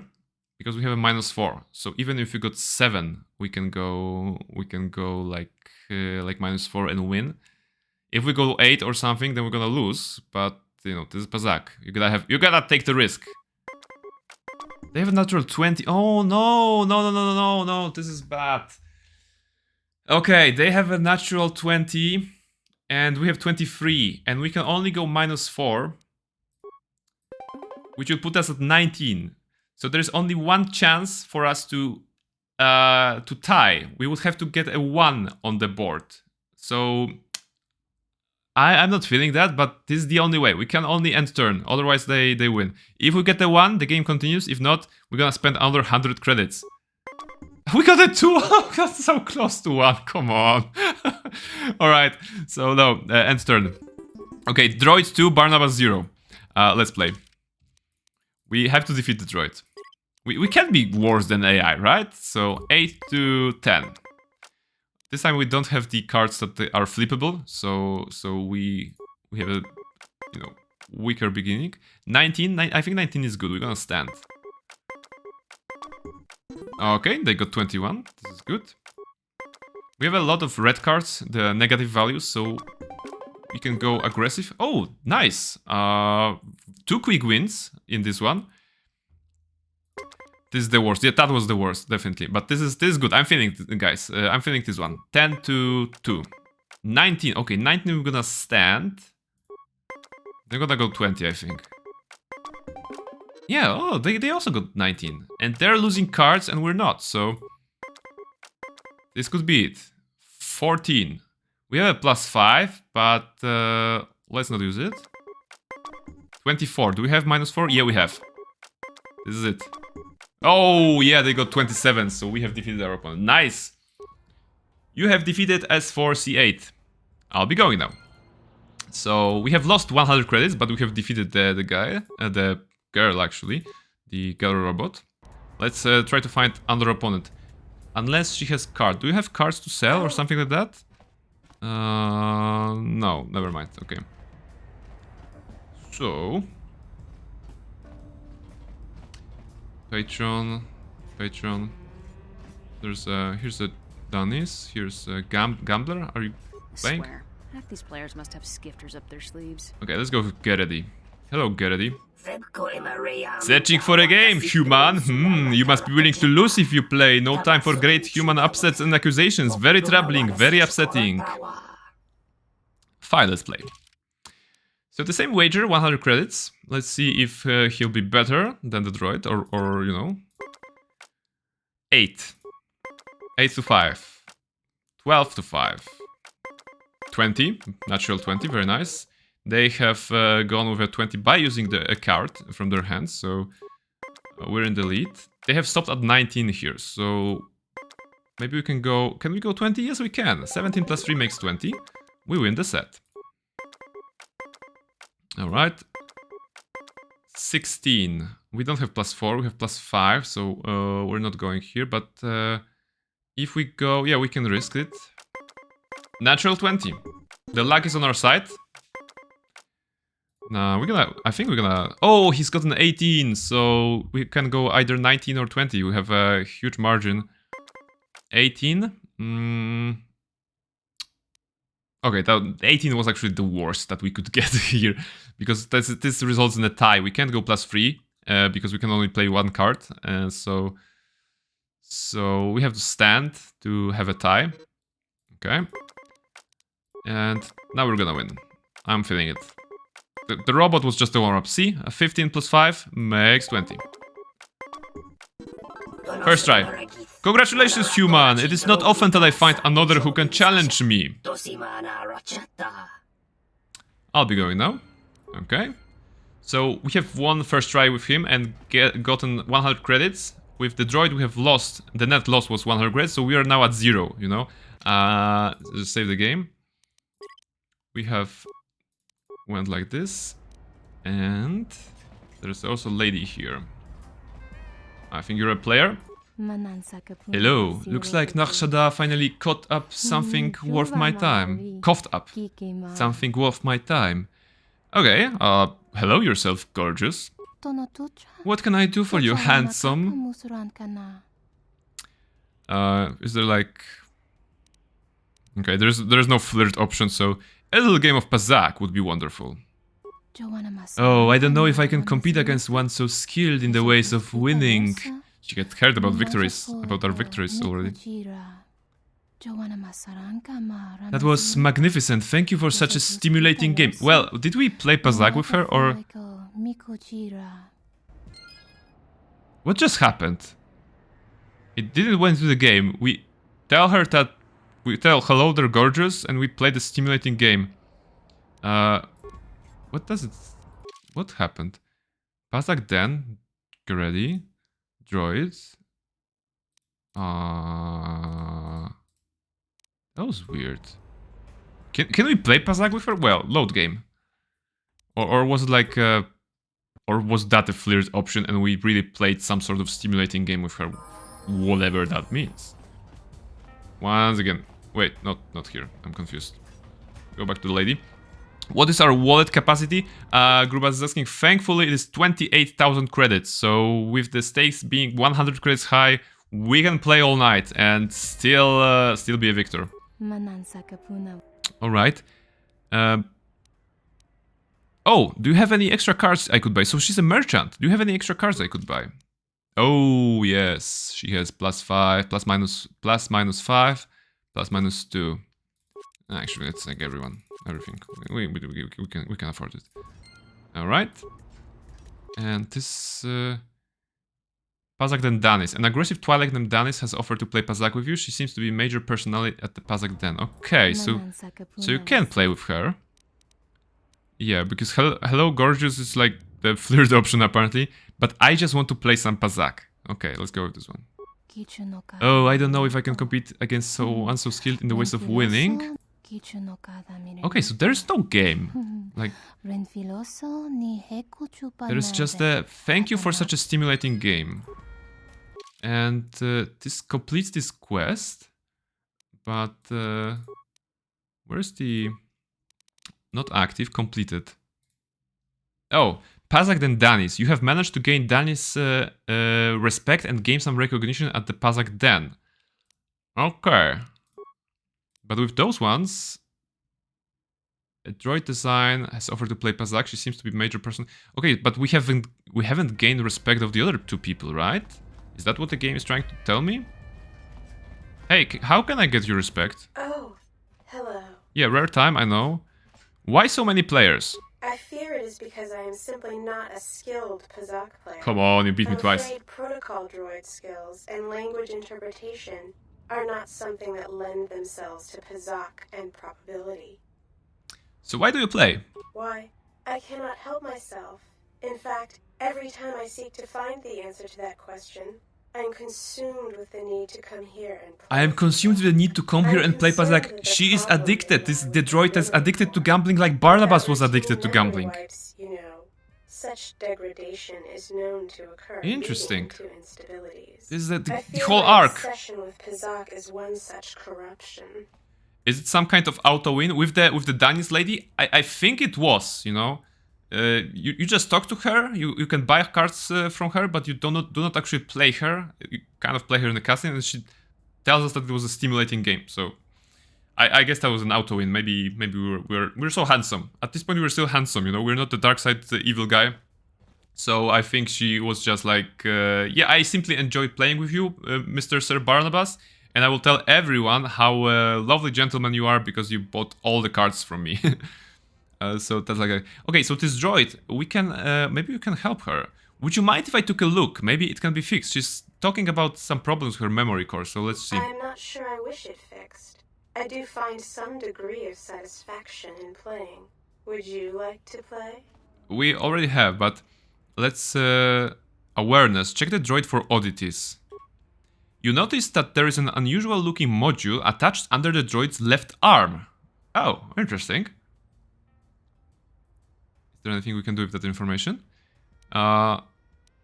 Repair. Attempt to open the module's casing. Alright, so she has something under her arm and we're just like leaning on her and like, hey, how about that? And just yanking the module from under her arm. Interesting. Alright. Success. You have opened the casing without damaging any of the components inside. Inside the casing, there is a data recorder and a high-powered burst transmitter. This is obviously a passive information gathering device. Oh, so she's a spy here. Oh, Is there anything else here? This one is cheating. Well, in a way, I think. But what can we do about that? Why so many players? No, why do you play? I could take a look at your programming. I'm not sure I will. Yeah, okay, nothing. Okay, we are back in with these options. Repair. If you are damaged, it might be good to stop the damage before it gets worse. Why, you are quite correct. Okay. If you are indeed skilled, then I would not mind a quick look. Repair. Let's open you up and take a look. Okay. You find a malfunction and correct the problem. Okay, so we are fixing this droid. Oh, that feels much better. I cannot believe I went on and on about such a foolish game. Thank you, truly thank you. This is truly a redemption arc for Barnabas, you know. This is like a side story spin-off at this point, because like a DLC. I think like I'm playing a Pazak DLC right now. We have finished the game, we've completed the game, but there were unresolved questions about Barnabas's Pazak journey, and this is like a missing piece, you know, the lost chapter of his journey. So he was playing Pazak on every planet. He was getting more and more addicted into the winning, into the gambling, into losing, you know, into this whole cycle of just engaging himself with Pazak and the people who are playing Pazak. So he went to Nar Shaddaa, where, you know, the big tournament was being held, and he met a bunch of people that he wanted to play with. And, you know, actually he found a droid lady that was addicted to Pazak because of the something wrong in her programming, and he looked deep inside himself and he's like, maybe I'm the one who's addicted to Pazak. Maybe I should be better. Maybe I should not play for money or something like that. Maybe I should play for something more, you know. And apparently that's what's happening here. Journal entry added. That means, yeah, okay. So the other quest with Pazak then has been completed. So I assume that we need to help Gerardy in some way, so that he respects us. Come on, Gerardy. Searching for a game, okay, but I had some. I can go here on the chat group. I was asking, could we vanish our fault by repairing a robot? Maybe it is it. You know, I imagine that Barnabas was like opening the robot and like repairing, you know, screwdrivers, stuff like that, and it's like, oh, the problem is that she's addicted and that it shouldn't work like that. And he's like looking into himself and like, maybe it's me, maybe I'm the problem, you know. Maybe there is if I can fix the robot, maybe I can fix myself, get control of my own life, and not become the dark evil Lord of the Sith that is, you know, angry at everything and killing everyone he sees. So this could be it. Alright, I had some questions about other players. I have time for Pazak, human. No time for anything else. It's too difficult for you to understand. Maybe human, step away. Make room for another loser, yes? Okay, maybe some other time. How do we get his respect then? Alright, this is the Googling time. Get ready. How to gain respect, Pazak. I don't know. Okay, maybe I should add KotOR 2. KotOR 2, get ready. Quest. Okay. Just quickly going into some sort of obscure Obsidian Net forums. You have to beat him three times. So it says here that we need to beat him multiple times, which is something we can do. But let's be smart and save the game. In case we don't... okay, we don't need that, but... yeah. Let's play with him. And we have some more cards from the lady, so we can create a new deck. I'm just guessing those will be the best. And I like to go with like -2, -3, -4. -6 is too big, but yeah, those. I'm preferring to go with the lower ones and just keep adding. With the negative ones, and just keep adding and then going back from the from going over the bust instead of going, you know, with the blue ones. That's like my playstyle. So we need to. The forum says that we need to beat him like 3 or 4 times. So let's see. We have beaten him once, and let's just do some more. Okay, that's 16. 22. Oh, we don't have. Okay. Let's go with -4 and stay at 18. It's not the best one, but yeah, okay. He won the first one, but we're already free on three cards. 7 to 12. He's 18, and he's stopping at 18. We can go for 19 possibly, but let's try to do it naturally instead of using the card. We got a natural 20.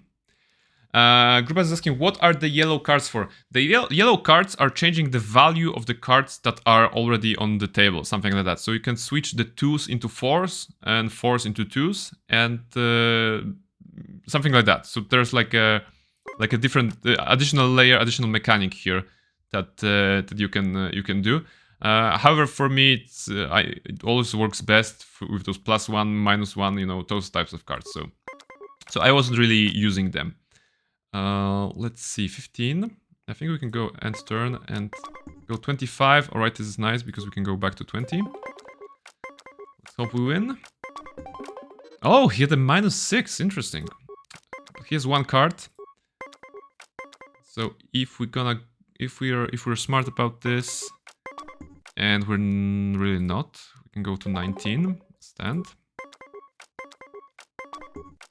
Alright, we won. 6 to 4. 14. Okay, let's go one more. Hey, 23. Alright, so we busted and we have only -1, so we can't win this one. 7 to 6. 17. I have a feeling that he's gonna go bust, maybe. Oh, he's gonna throw 20. Alright, we lost, but let's play again.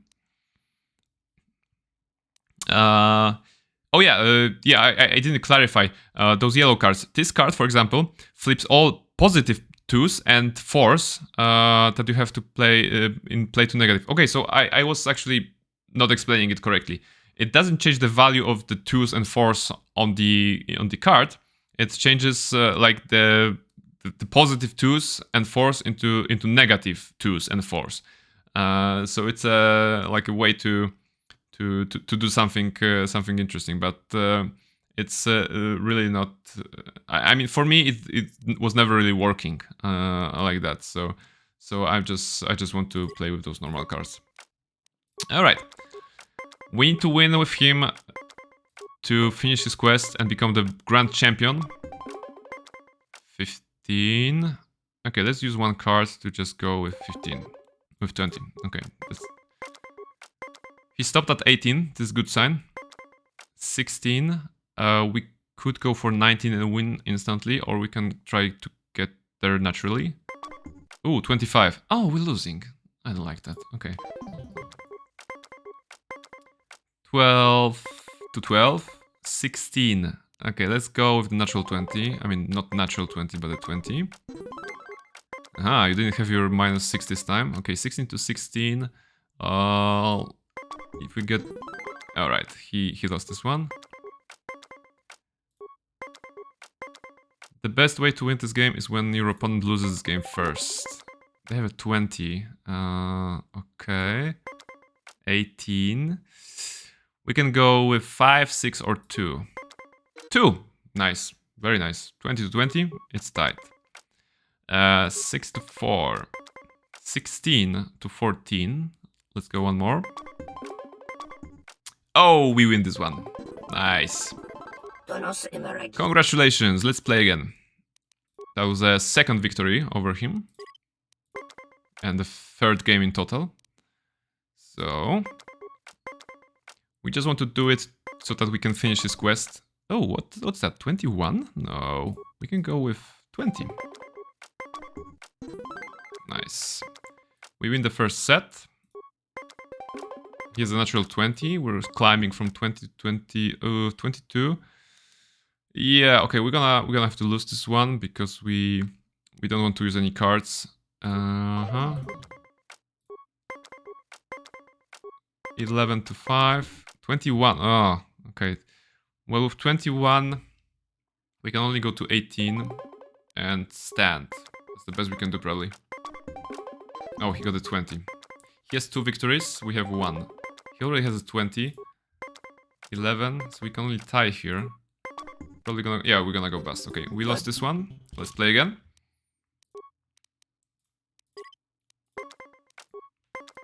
Nine to 4. 4, 19 to 7. 24. We have -4. Okay, he had +4. Very balanced game. 7. Okay, he's very high already. Oh, he's 20. We have to play the card to tie, unfortunately. Alright, let's just see. 12. 13. Okay, we can win this. 21 minus 2 is 19, and we win the set. However, we only have one card and still 2 games to win. He has 3 cards. We're gonna need some serious luck here. This is luck, okay, he busted. Now we can go 23 tops. Ooh, this is nice. He's at 18. So we need 2, 3, 4, 5, yeah. Ah, perfect. 23 minus 3, it's 20. Alright. Oh, and he didn't give us the option to play again. We didn't win anything, but I think we gained his respect, right? Okay. I am finished with you, human. Okay, he doesn't want to play with us anymore. Let's just save the game, see what happens now. I suppose you also don't want to play with us? Extra cards? No, okay. She doesn't want to play with us. And the droid also doesn't want to play with us, right? But, surprise, surprise. There is one more player. And it's a rat. It's a Gant. Or, you know. Oh, he's so handsome. I'd love to play him all day. You are big stuff, no? Who are you? I am the champ. I win Pazak. All the time I win. You play me? Come talk to me. So apparently by defeating all the side guys, all the side guys in this den, you know, the Twilight Lady, the droid, and the Duros Loudon, we have drawn the rat, the champ, out of his hiding. So this is the final battle of Pazak. Also, I would like to emphasize that this lady, when she saw the rat, she saw he's so handsome. I would like to play him all day long, you know. Well, weird, but we don't judge. Gruba is asking, if a player uses his own card to win, I would give this win another name. Supported, assisted. Yeah, you know, no. this could be, this could be, you know, maybe the Pazak in this game is a very simplified version of Blackjack, and probably getting more convoluted would. I mean. It would probably lead to something if we got, you know, the supported win or assisted win, but it would make the game the mini game more complex, and it's important to remember that this was a mini game at this point, and that was before the time where mini games were given that much attention, like you know, Gwent in The Witcher. Like that's the best example, the game that was a mini game that evolved into a bigger game. Whether or not it's a good thing or bad that the mini games are becoming more and more convoluted, this is a question that you have to ask people playing Yakuza series, you know, like a Dragon series, because mini games in there are like actual games, pretty much actual game modes, I would say, and you are sometimes can be surprised by how complex they can be, even though they are just a side hustle for money or you know, for some respect or something like that, But yeah, in this case, Pazak is a very simple mini game. Nirmola is saying no king shaming. Well, yeah, of course, you know, if someone is into rats, I will never, you know, berate them. So let's play this champ and let's try to finish this. Hello, big stuff. You play Pazak now? Let's play. All right. Wow, he plays for 5 times greater wager than the regular ones. So you know he's serious. You know, we still have a lot of money, but he's gonna be a dangerous opponent. I think. So let's just focus on the cards. You know, believe in the heart of the cards. Again, the Yu-Gi-Oh style, and defeat the champ. 5. Ladies and gentlemen, the game begins with 6 to 7. 6 to 12, 10 to 12.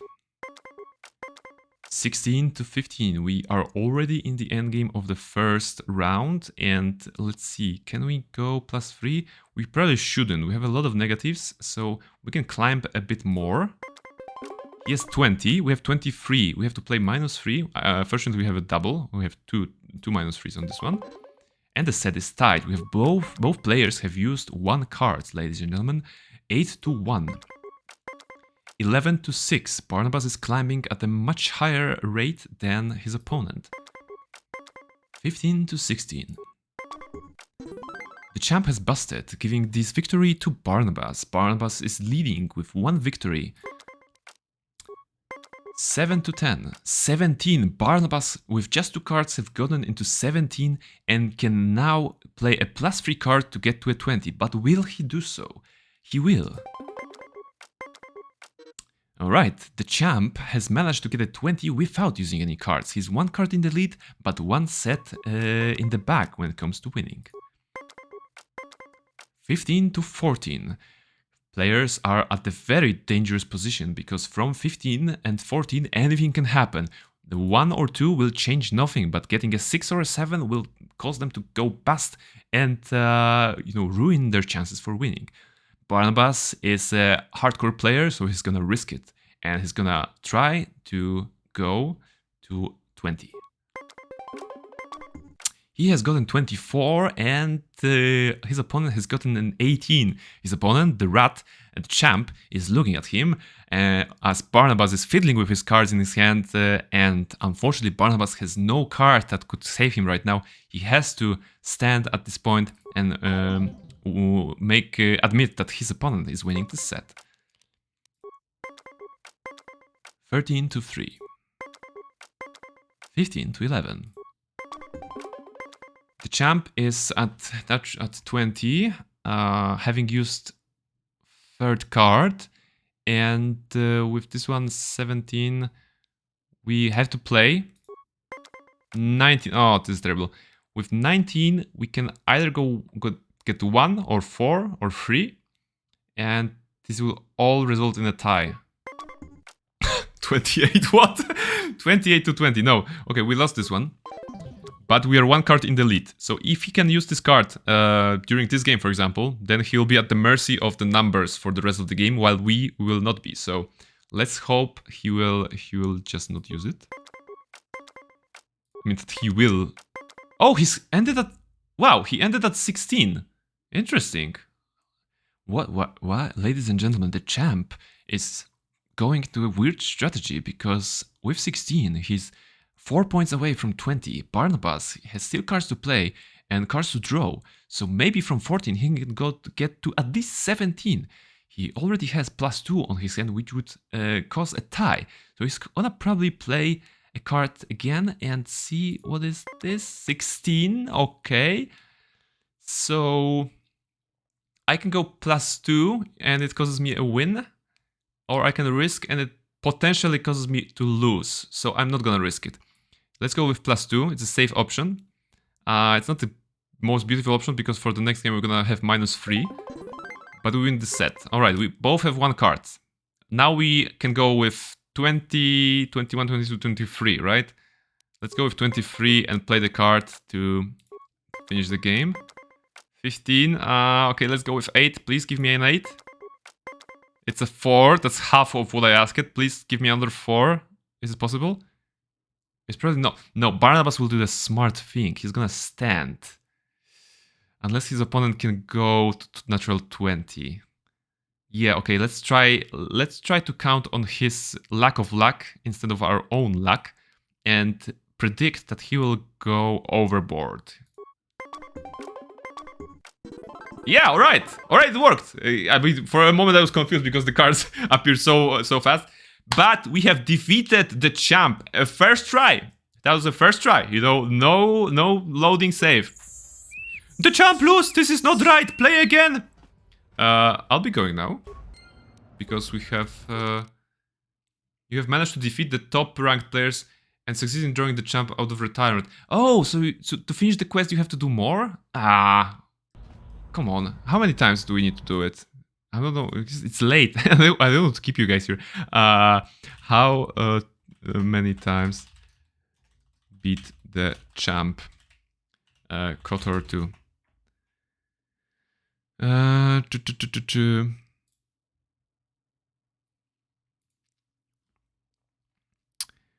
Forcing the champ to a grand entrance.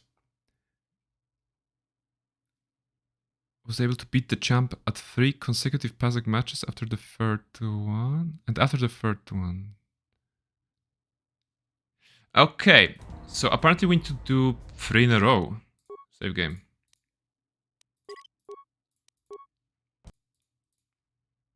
Actually, let's just check me. All right. You know, guys, I'm looking at the clock, and it's already past the time. So I think it is a good stopping point either way. You know, we don't need to finish the quest because it's basically winning a couple more times. It will just take time and some random numbers, but we can shape the narrative the way we want. And the way we want to shape this narrative is that Barnabas in this PASAC DLC has come and defeated the champ, because we did. We defeated once, but the game is just expecting us to play more, but we don't have time for this. So yeah. This will be the end of this stream with our great victory over the champ. We don't need to play him anymore. We have won 500 credits. Like, the idea is that when you defeat him, you actually get a rare card that allows you to win the tiebreakers. So if you have 16 and 16 and you play this card, you win the 16. So this is like a very, very good card to have if you want to play PASAC professionally. But yeah. This will be it for today. So, oops, not this one. So yeah, thank you very much, guys, for coming, for participating in this adventure that was KotOR 2. Like I said, I didn't think it will be that fast. In my mind, you know, it feels like I started yesterday, and this whole journey, both the KotOR 2 journey, Barnabas' journey, and you know my own streaming journey, has begun like yesterday. This is what I'm feeling.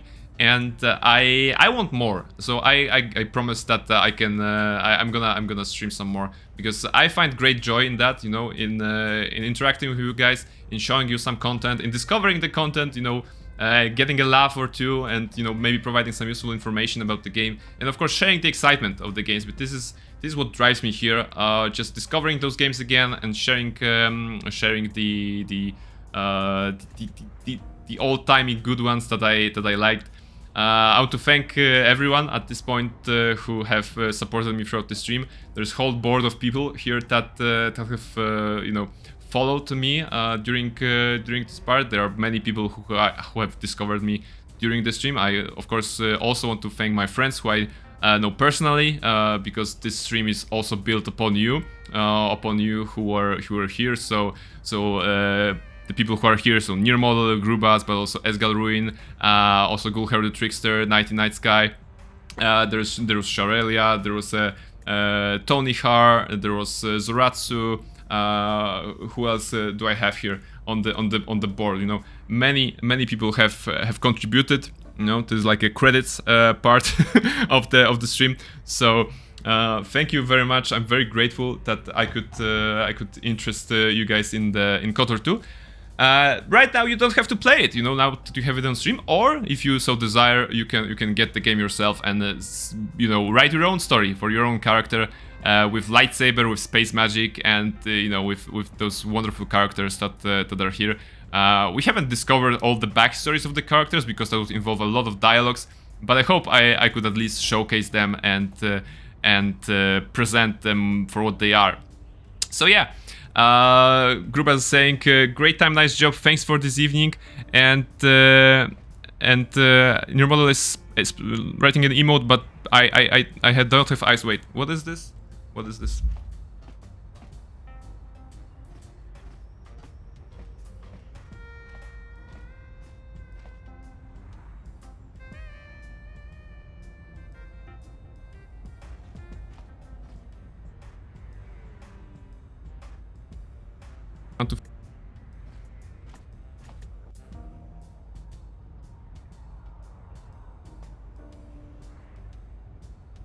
One, two, three, 1, 2, 3.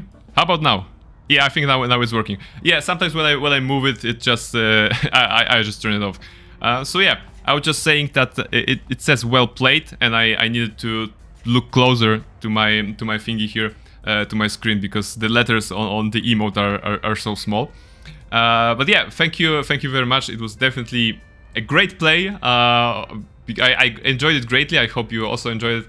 And I invite you, of course, next week to see some Republic Commando, Star Wars Republic Commando, a shooter game in which we're gonna be taking care of a top tier commandos from the Grand Army of the Republic. This is after Clone Wars, before the Revenge of the Sith. The game is set, and we're gonna shoot some bad guys while taking control of the Sith squad. And of course, on Sunday there's Baldur's Gate 3, so I hope you can join that as well. All right. Thank you very much, everyone. Have a good evening, have a good night, and you know, the best thing to end the Star Wars stream is, of course, saying something like "The Force will be with you always," like Obi-Wan said to Luke. And this is what I also want to say to you. Whatever Force you need at this point in life, please take it from me right now. The Force will be with you always, and may the Force be